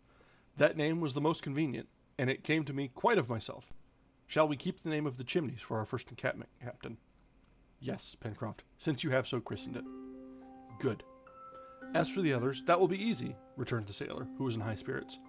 Let us give them names, as the Robinsons did, whose story Herbert has often read to me. Providence Bay, Whale Point, Cape Disappointment. Or rather, the names of Captain Harding, said Herbert, of Mr. Spilett, of Neb. My name, cried Neb, showing his sparkling white teeth. Why not, replied Pencroft. Port Neb, that would do very well, and Cape Gideon. I should prefer borrowing names from our country, said the reporter, which would remind us of America. Yes, for the principal ones. Then said Cyrus Harding, for those of the bays and seas, I admit it willingly. We might give to that vast bay on the east the name of Union Bay, for example, to that large hollow on the south, Washington Bay, to the mountain upon which we are standing, that of Mount Franklin, to that lake which is extended under our eyes, that of Lake Grant. Nothing could be better, my friends. These names will recall our country, and those of the great citizens who have honored it. For the rivers, gulfs, capes, and promontories, which we perceive from the top of this mountain, rather, let us choose names which will recall their particular shape. They will impress themselves better on our memory, and at the same time will be more practical. The shape of the island is so strange that we will not be troubled to imagine what it resembles. As to the streams, which we do not know as yet, in different parts of the forest, which we shall explore later, the creeks, which afterwards will be discovered, we can christen them as we find them. What do you think, my friends? The engineer's proposal was unanimously agreed to by his companions. The island was spread out under their eyes like a map, and they had only to give names to all its angles and points. Gideon Spilett would write them down, and the geographical nomenclature of the island would be definitely adopted. First, they named the two bays and the mountain, Union Bay, Washington Bay, and Mount Franklin, as the engineer had suggested. Now, said the reporter, to this peninsula, at the southwest of the island, I propose to give the name of Serpentine Peninsula, and that of Reptile End to the bent tail which terminates it, for it is just like a reptile's tail. Adopted, said the engineer. Now, said Herbert, pointing to the other extremity of the island, let us call this gulf, which is so singularly like a pair of open jaws, Shark Gulf. Capital, cried Pencroft, and we can complete the resemblance by naming the two parts of the jaws Mandible Cape. But there are two capes, observed the reporter. Well, replied Pencroft, we can have North Mandible Cape and South Mandible Cape. They are inscribed, said Spilett. There is only the point at the southeastern extremity of the island to be named, said Pencroft. That is, the extremity of Union Bay? Asked Herbert. Claw Cape, cried Neb directly, who also wished to be godfather to some part of his domain. In truth, Neb had found an excellent name for this cape, which was very like the powerful claw of the fantastic animal which this singularly shaped island represented.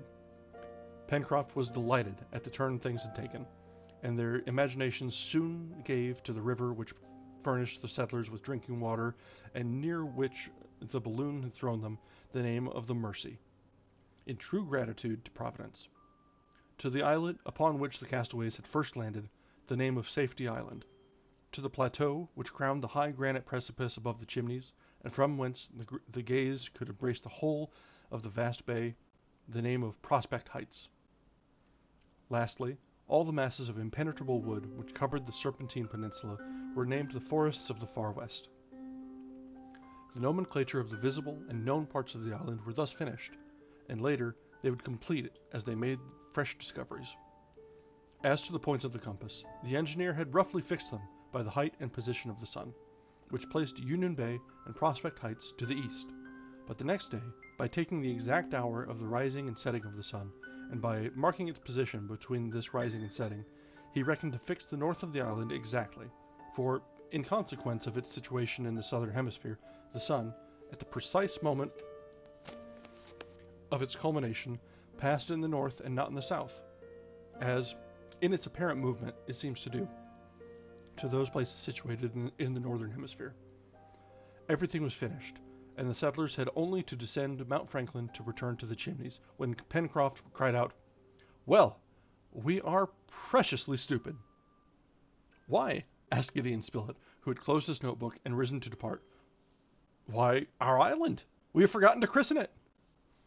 Herbert was going to propose to give it the engineer's name, and all his companions would have applauded him, when Cyrus Harding said simply, "Let us give it the name of a great citizen, my friend, of him who now struggles to defend the unity of the American Republic. Let us call it Lincoln Island." The engineer's proposal was replied to by 3 hurrahs, and that evening, before sleeping, the new colonists talked of their absent country. They spoke of the terrible war which stained it with blood. They could not doubt that the South would soon be subdued, and that the cause of the North, the cause of justice, would triumph, thanks to Grant, thanks to Lincoln. Now, this happened the 30th of March, 1865. They little knew that 16 days afterwards a frightful crime would be committed in Washington, and that, on Good Friday, Abraham Lincoln would fall by the hand of a fanatic. And that is the end of chapter 11.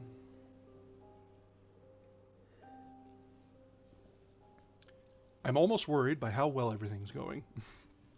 They've found that they're stranded, sure, and it's an island, but things have been going too smoothly. So we'll see how things go. I'm going to take a few minutes to refresh my drink and get a little bit of a walkabout. Zoe's sleeping on top of the computer, so I'll try not to bother her too much. But we'll be back in about, I'd say not quite 5 minutes. Just take a little bit to stretch, relax, walk around, and wet the whistle a little bit. So we'll be back in a bit. Thanks.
Okay, we have the second half of the bottle ready to go, and we have probably another 2 to 3 chapters that we can get through tonight.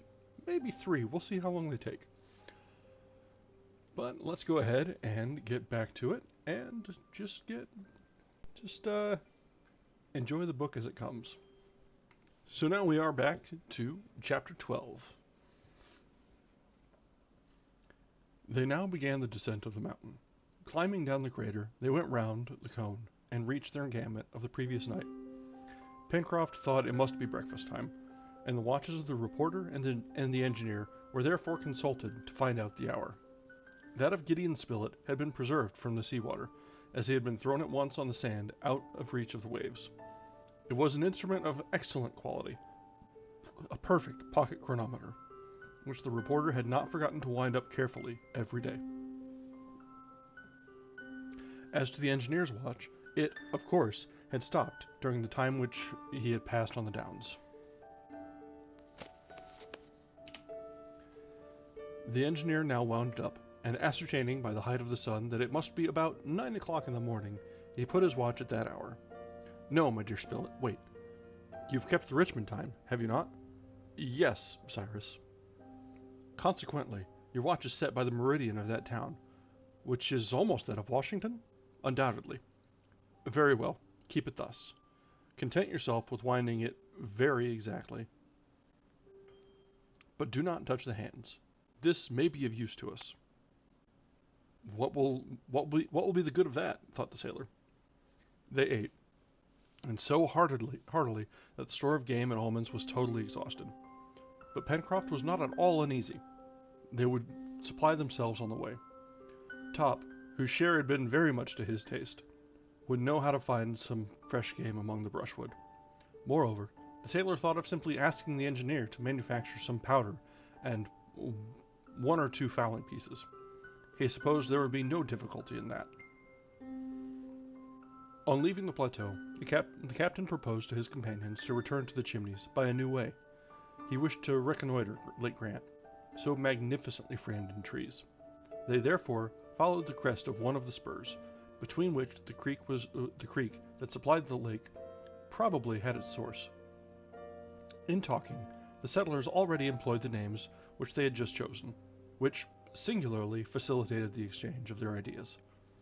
Herbert and Pencroft, the one young and the other very boyish, were enchanted, and while walking, the sailor said, "Hey, Herbert, how capital it sounds! It will be impossible to lose ourselves, my boy, since... sorry. It will be impossible to lose ourselves since we follow the way to Lake Grant, or whether we join the Mercy through the woods of the far west, we shall be certain to arrive at Prospect Heights, and consequently at Union Bay." It had been agreed that without forming a compact band, the settlers should not stray away from each other. It was very certain that the thick forests of the island were inhabited by dangerous animals, and it was prudent to be on their guard. In general, Pencroft, Herbert, and Neb walked first, preceded by Top, who poked his nose into every bush. The reporter and the engineer went together, Gideon Spilett ready to note every incident, the engineer silent for the most part, and only stepping aside to pick up one thing or another, a mineral or vegetable substance, which he put into his pocket, without making any remark. "What can he be picking up?" muttered Pencroft. "I have looked in vain for anything that's worth the trouble of stooping for." Towards 10 o'clock, the little band descended the last declivities of Mount Franklin. As yet, the ground was scantily strewn with bushes and trees. They were walking over yellowish calcinated earth, forming a plain of nearly a mile long, which extended to the edge of the wood. Great blocks of that basalt, which, according to Bischoff, takes 350 millions of years to cool, strewed the plain, very confused in some places. However, there were no traces of lava, which was spread more particularly across over the northern slopes. Cyrus Harding expected to reach, without incident, the course of the creek, which he supposed flowed under the trees at the border of the plain. When he saw Herbert running hastily back, while Neb and the sailor were hiding behind the rocks. "What's the matter, my boy?" asked Spilett. "Smoke," replied Herbert. "We've seen smoke among the rocks, 100 paces from us." "Men in this place?" cried the reporter. "We must avoid showing ourselves before knowing with whom we have to deal," replied Cyrus Harding. "I trust that there are no natives on this island. I dread them more than anything else. Where is Top?" "Top is on before." "And he doesn't bark?" "No." "That is strange. However, we must try to call him back." In a few moments, the engineer, Gideon Spilett, and Herbert had rejoined their two companions, and, like them, they kept out of sight behind the heaps of basalt. From thence, they clearly saw smoke of a yellowish color rising in the air. Top was recalled by a slight whistle from his master, and the latter, signing to his companions to wait for him, glided away among the rocks. The colonists, motionless, anxiously awaited the result of this exploration, when a shout from the engineer made them hasten forward. They soon joined him, and were at once struck with a disagreeable odor which impregnated the atmosphere. The odor, easily recognized, was enough for the engineer to guess what the smoke was which at first. Not without cause it startled him. "This fire," said he, "or rather, this smoke, is produced by nature alone. There is a sulphur spring here, which will cure all our sore throats." "Captain," cried Pencroft, "what a pity that I haven't got a cold!" The settlers then directed their steps towards the place from which the smoke escaped. There they saw a sulphur spring, which flowed abundantly between the rocks, and its waters discharged a strong sulphuric acid odor, after having absorbed the oxygen of the air. Cyrus Harding, dipping in his hand, felt the water oily to the touch. He tasted it, and found it rather sweet. As to its temperature, he estimated at 95 degrees Fahrenheit. Herbert, having asked on what he based this calculation, "It is quite simple, my boy, for, in plunging my hand into the water, I felt no sensation either of heat or cold.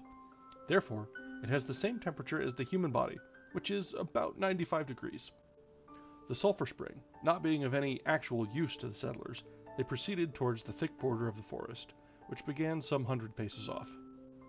There, as they had conjectured, the waters of the stream flowed clear and limpid between high banks of red earth, the color of which betrayed the presence of oxide of iron.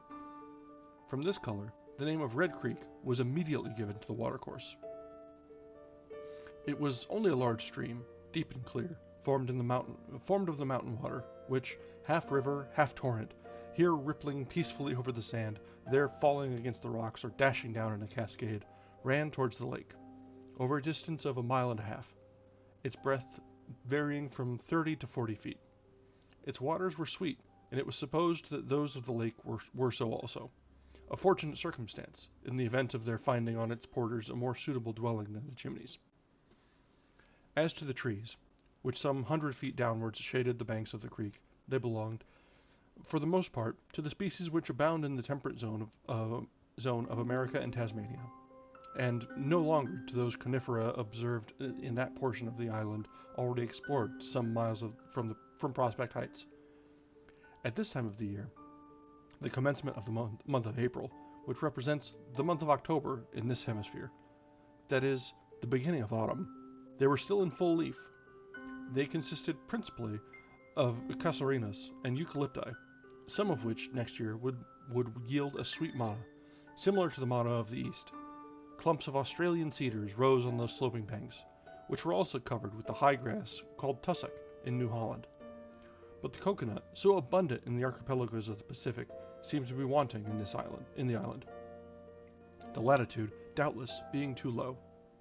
"What a pity," said Herbert, "such a useful tree, which has such beautiful nuts." As to the birds, they swarmed among the scanty branches of the eucalypti and casuarinas, which did not hinder the display of their wings.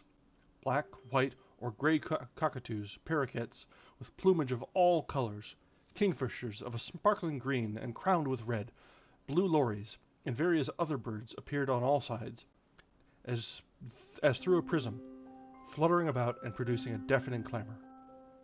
Suddenly, a strange concert of discordant voices resounded in the midst of a thicket. The settlers heard successively the songs of birds, the cry of quadrupeds, and a sort of clacking, which they might have believed to have escaped from the lips of a native. Neb and Herbert rushed towards the bush, forgetting even the most elementary principles of prudence. Happily, they found there neither a formidable wild beast nor a dangerous native, but merely half a dozen mocking and singing birds, known as mountain pheasants. A few skillful blows from a stick put an end to their concert, and procured excellent food for the evening's dinner. Herbert also discovered some magnificent pigeons with bronzed wings, some superbly crested, others draped in green, like the cogniers at Port Macquarie, but it was impossible to reach them, or the crows and magpies which flew away in flocks.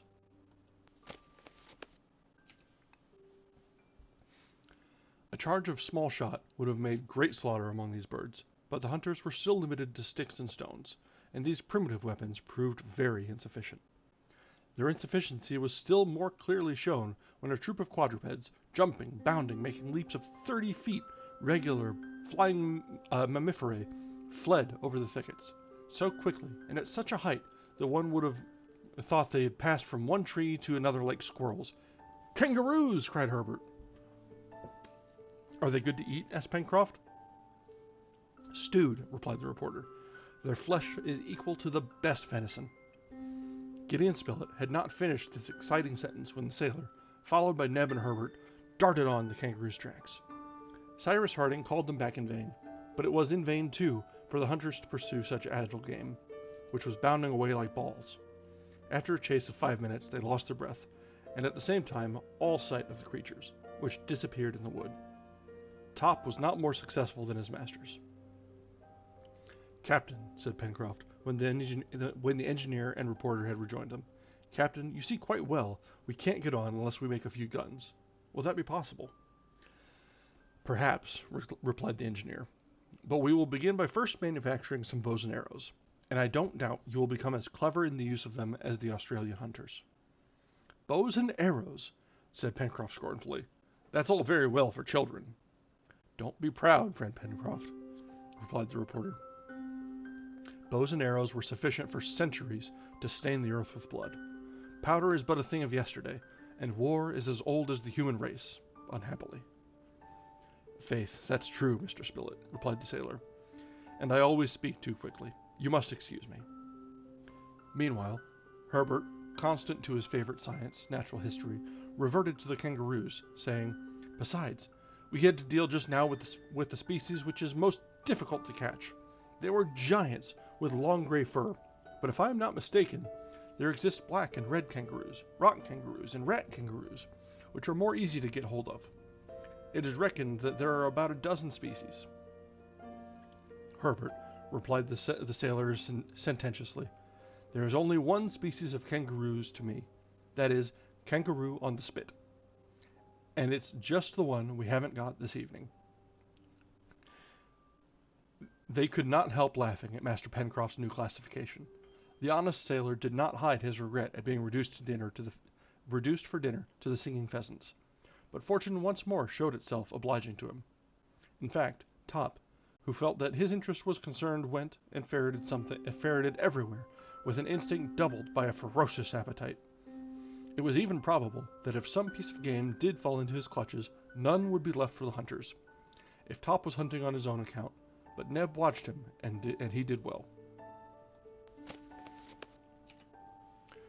Towards 3 o'clock, the dog disappeared in the brushwood, and gruntings showed that he was engaged in a struggle with some animal.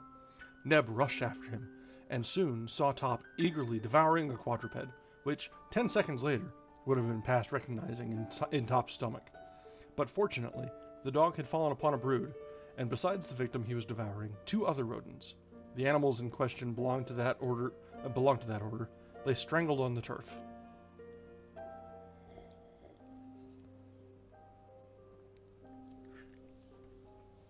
Neb reappeared triumphantly, holding one of the rodents in each hand. Their size exceeded that of a rabbit. Their hair was yellow, mingled with green spots, and they had the merest rudiments of tails.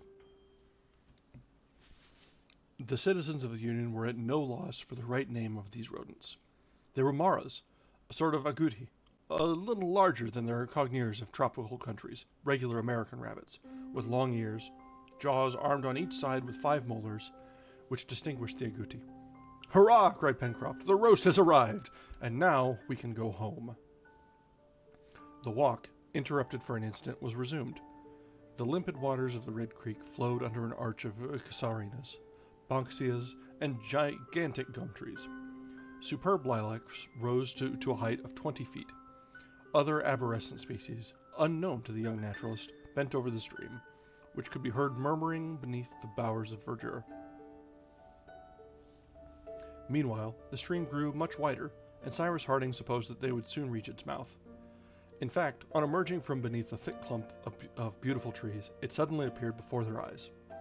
The explorers had arrived on the western shore of Lake Grant. The place was well worth looking at. This extent of water, of a circumference of nearly 7 miles and an area of 250 acres, reposed in a border of diversified trees.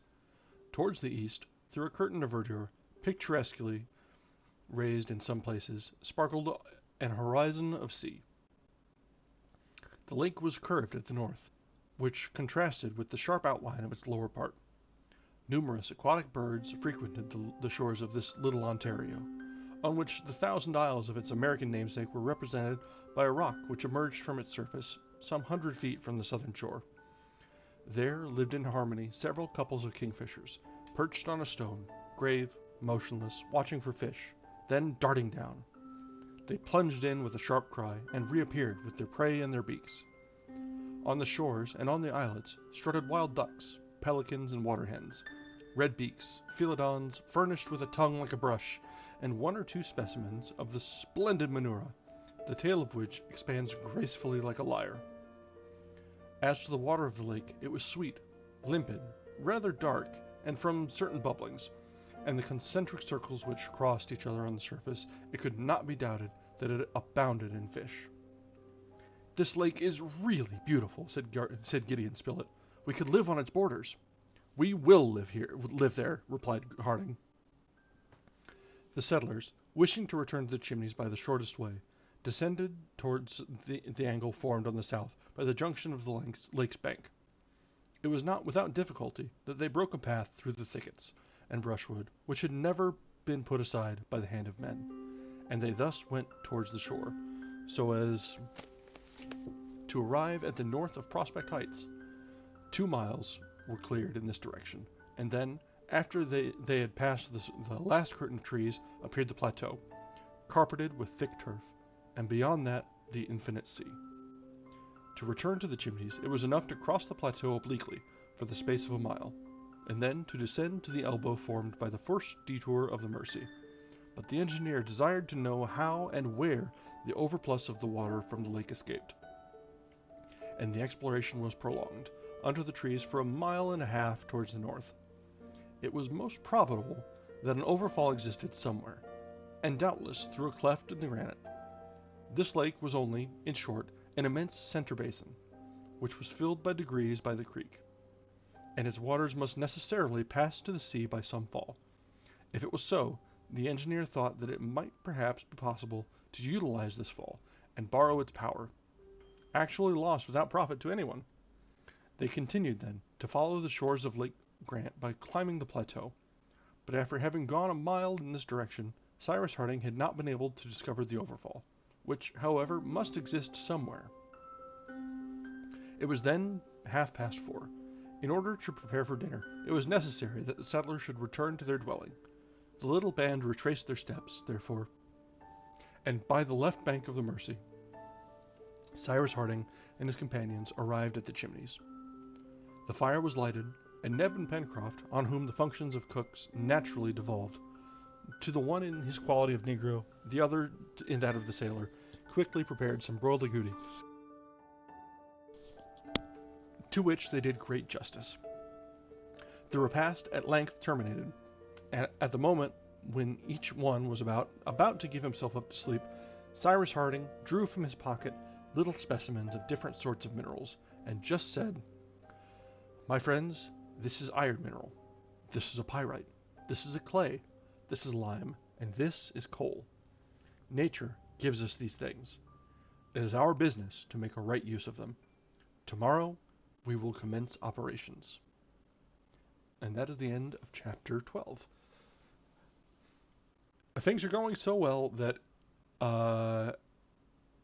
I'm waiting for the shoe to drop. After everything started with so much force and furor, the storm and the balloon crashing down and being separated from their friends, it's all going so cleanly right now that I'm just waiting for things to go terribly, terribly wrong. Pretty much with every new animal or new discovery, it's just waiting for something. So the tension just keeps building and building and building. So we'll see how it goes. Yeah, you're right. Yeah, it just, I know they're very well prepared. They have got an engineer, they've got a sailor, they've got like a good spread of people in their party, so they can handle a lot of things. But they're just, it feels like they're not really having too much challenge since they reunited with Cyrus. So I'm sure there will be more tension to be built and more coming. But for now, it's just you're waiting on the edge of your seat, waiting for something to go wrong. Otherwise, what's the book about if there's no conflict?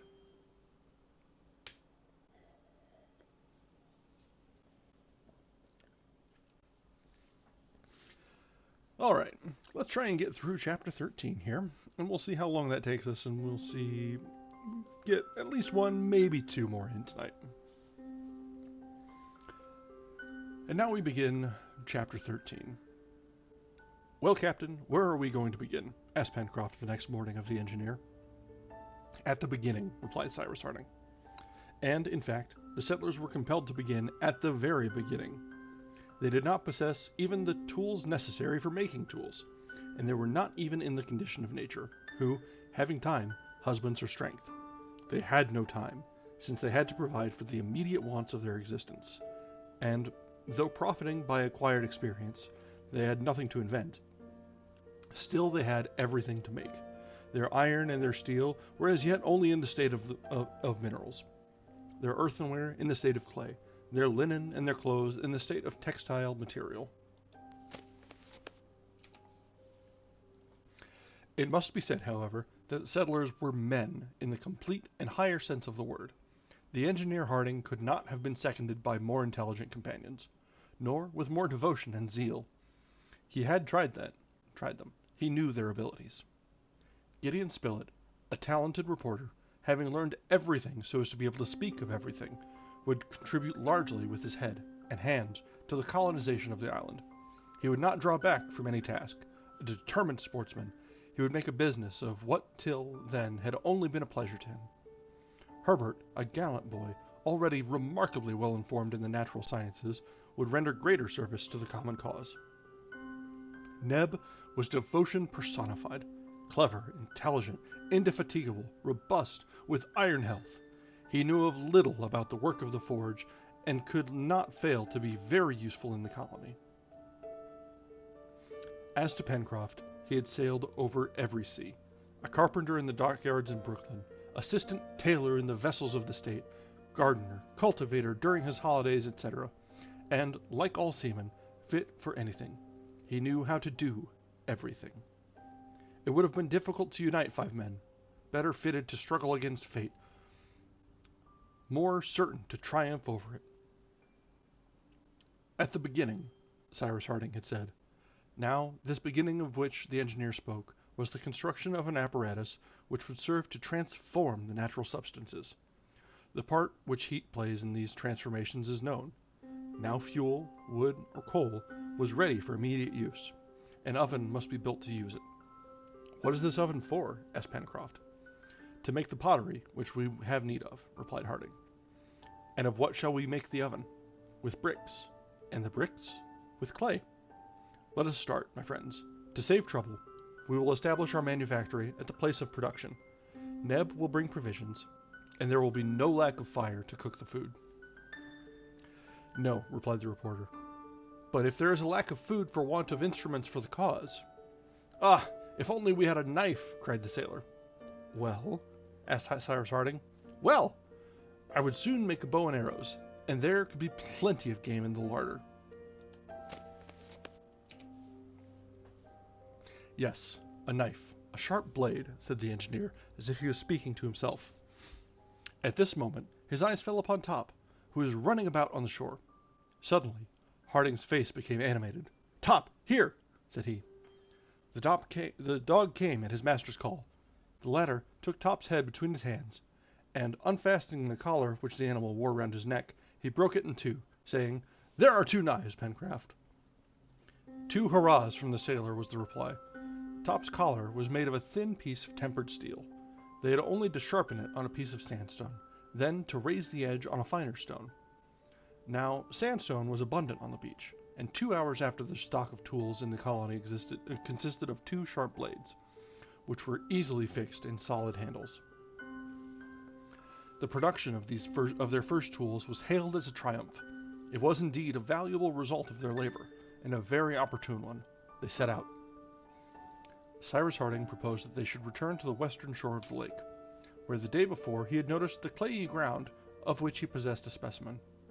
They therefore followed the bank of the Mercy, traversed Prospect Heights, and after a walk of 5 miles or more, they reached a glade situated 200 feet from Lake Grant. On the way, Herbert had discovered a tree, the branches of which the Indians of South America employ for making their bows. It was the Cririmba, of the palm family, which does not bear edible fruit. Long, straight branches were cut, the leaves stripped off. It was shaped, stronger in the middle, more slender at the extremities, and nothing remained to be done but to find a plant fit to make the bowstring. This was the Hibiscus heterophyllus, which furnishes fibers of such remarkable tenacity that they have been compared to the tendons of animals. Pencroft thus obtained bows of tolerable strength, for which he only wanted arrows.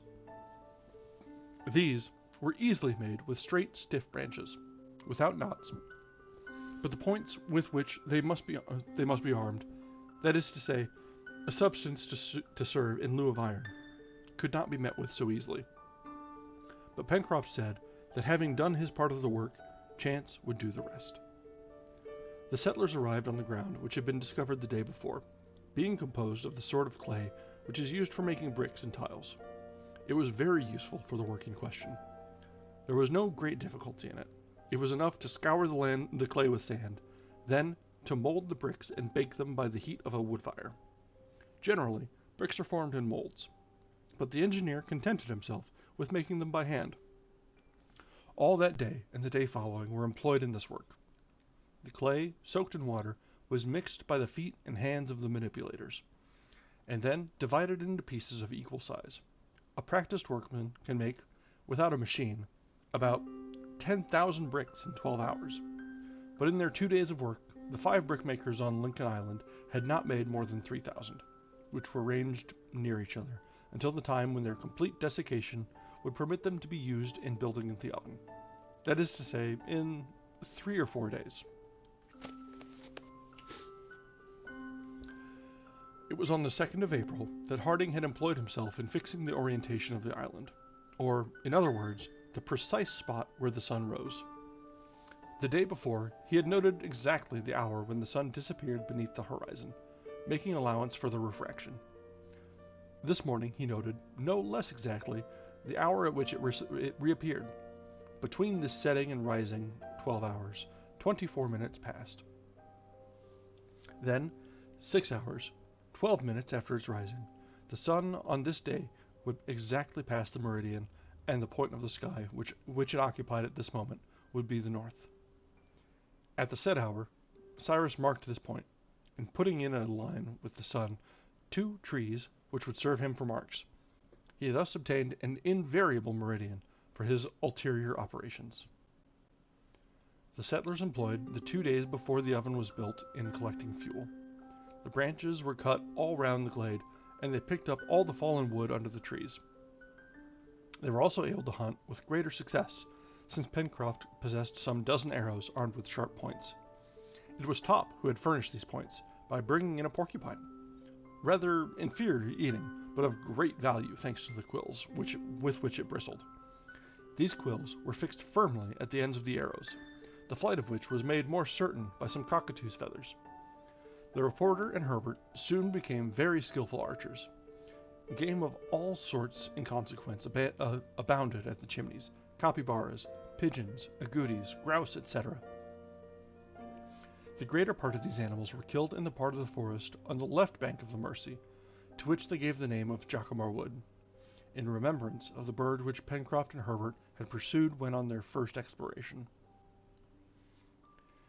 This game was eaten fresh, but they preserved some capybara hams by smoking them above a fire of green wood, after having perfumed them with sweet-smelling leaves. However, this food, although very strengthening, was always roast upon roast, and the party would have delighted to hear some soup bubbling on the hearth, but they must wait till a pot could be made, and consequently till the oven was built.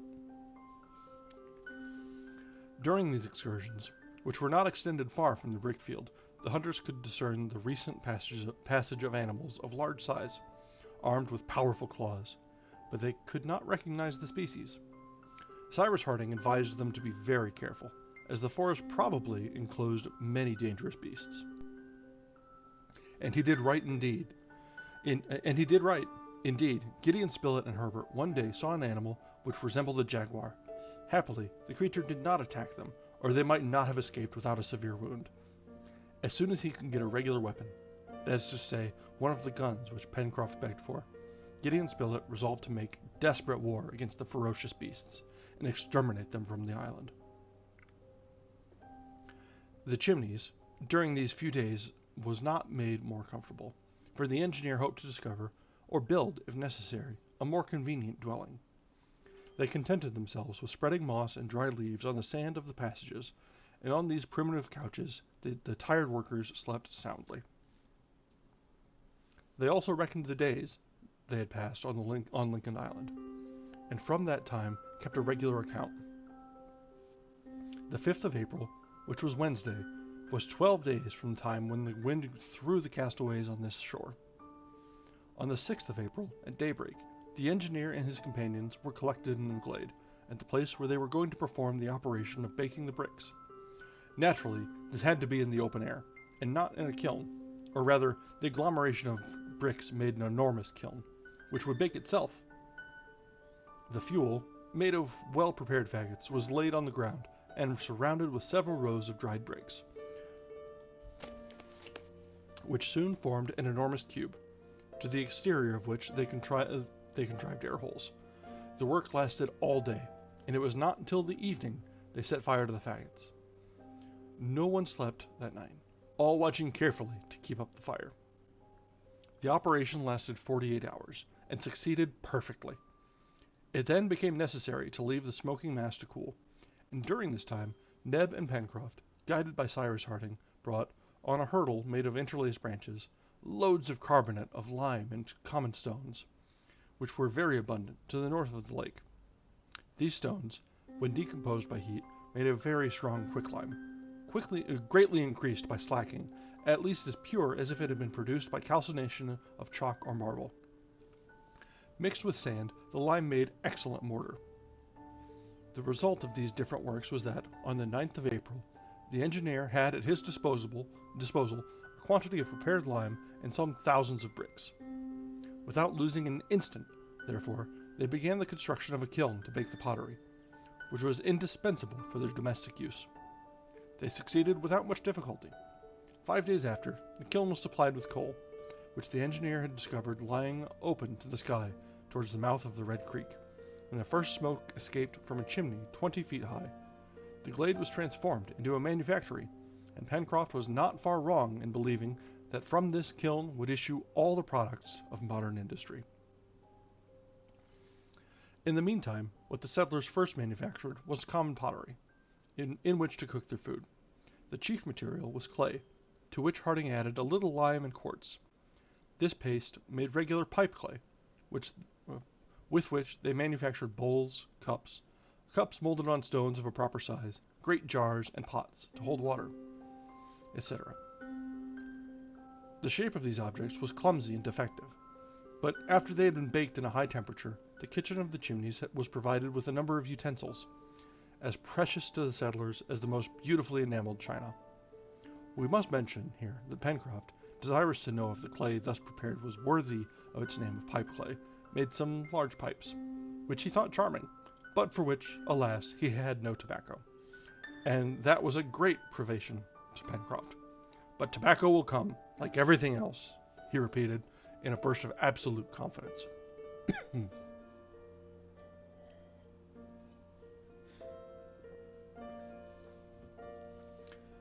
This work lasted till the 15th of April, and the time was well employed. The settlers, having become potters, made nothing but pottery. When it suited Cyrus Harding to change them into smiths, they would become smiths. But the next day, being Sunday, and also Easter Sunday, they all agreed to sanctify the day by rest.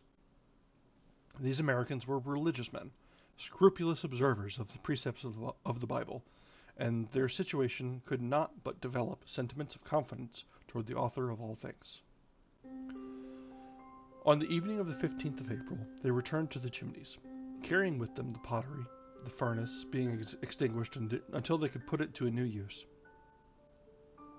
Their return was marked by a fortunate incident. The engineer discovered a substance which replaced tinder. It is known that a spongy, velvety flesh is procured from a certain mushroom of the genus Polyporus. Properly prepared, it is extremely inflammable, especially when it has been previously saturated with gunpowder or boiled in a solution of nitrate or chlorate of potash. But till then, they had not found any of these polypores, or even of the morels which could replace them. On this day, the engineer, seeing a plant belonging to the wormwood genus, the principal species of which are absinthe, balm mint, tarragon, etc., gathered several tufts, and presenting them to the sailor, said, "Here, Pencroft, this will please you." Pencroft looked attentively at the plant, covered with long, silky hair, the leaves being clothed with soft down. "What's that, Captain?" asked Pencroft. "Is it tobacco?" "No," replied Harding. "It is wormwood, Chinese wormwood to the learned, but to us it will be tinder." When the wormwood was properly dried, it provided them with a very inflammable substance, especially afterwards, when the engineer had impregnated it with nitrate of potash, of which the island possessed several beds, and which is in truth saltpeter. The colonists had a good supper that evening. Neb prepared some agouti soup, a smoked capybara ham, to which was added the boiled tubercules of the Caladium macrorhizum, an herbaceous plant of the arum family. They had an excellent taste, and were very nutritious, being something similar to the substance which is sold in England under the name of Portland sago. They were also a good substitute for bread, which the settlers in Lincoln Island did not yet possess. When supper was finished, before sleeping, Harding and his companions went to take the air on the beach. It was 8 o'clock in the evening. The night was magnificent. The moon, which had been full 5 days before, had not yet risen, but the horizon was already silvered by those soft, pale shades which might be called the dawn of the moon. At the southern zenith glittered the circumpolar constellations, and above all the Southern Cross, which some days before the engineer had greeted on the summit of Mount Franklin. Cyrus Harding gazed for some time at this splendid constellation, which has at its summit and at its base 2 stars of the first magnitude, at its left arm a star of the second, and at its right arm a star of the third magnitude. Then, after some minutes' thought, "Herbert," he asked of the lad, "is it not the 15th of April?" "Yes, Captain," replied Herbert. "Well, if I am not mistaken, tomorrow will be one of the 4 days in the year in which the real time is identical with average time. That is to say, my boy, that tomorrow, to within some seconds, the sun will pass the meridian just at midday by the clocks. If the weather is fine, I think that I shall obtain the longitude of the island with an approximation of some degrees." "Without instruments? Without sextant?" asked Gideon Spilett. "Yes," replied the engineer. "Also, since the night is clear, I will try, this very evening, to obtain our latitude by calculating the height of the Southern Cross, that is, from the southern pole above the horizon. You understand, my friends, that before undertaking the work of installation in earnest, it is not enough to have found out that this island is an island. We must, as nearly as possible, know at what distance it is situated, either from the American continent or Australia, or from the principal archipelagos of the Pacific. In fact, said the reporter, instead of building a house, it would be more important to build a boat, if by chance we are not more than 100 miles from an inhabited coast. That is why, returned Harding, I am going to try this evening to calculate the latitude of Lincoln Island, and tomorrow, at midday, I will try to calculate the longitude. If the engineer had possessed a sextant, an apparatus with which the angular distance of objects can be measured with great precision, there would have been no difficulty in the operation. This evening, by the height of the pole, the next day, by the passing of the sun at the meridian, he would obtain the position of the island. But as they had not one, he would simply have to supply the deficiency. Harding then entered the chimneys. By the light of the fire, he cut 2 little flat rulers, which he joined together at one end so as to form a pair of compasses, whose legs could separate or come together. The fastening was fixed with a strong acacia thorn, which he found in the woodpile. This instrument finished, the engineer returned to the beach, but as it was necessary to take the height of the pole from above a clear horizon, that is, a sea horizon, and as Claw Cape hid the southern horizon, he was obliged to look for a more suitable position. The best would evidently have been the shore exposed directly to the south, but the Mersey would have to be crossed, and that was a difficulty. Harding resolved, in consequence, to make his observation from Prospect Heights, taking into consideration its height above the level of the sea, a height which he intended to calculate next day by a simple process of elementary geometry.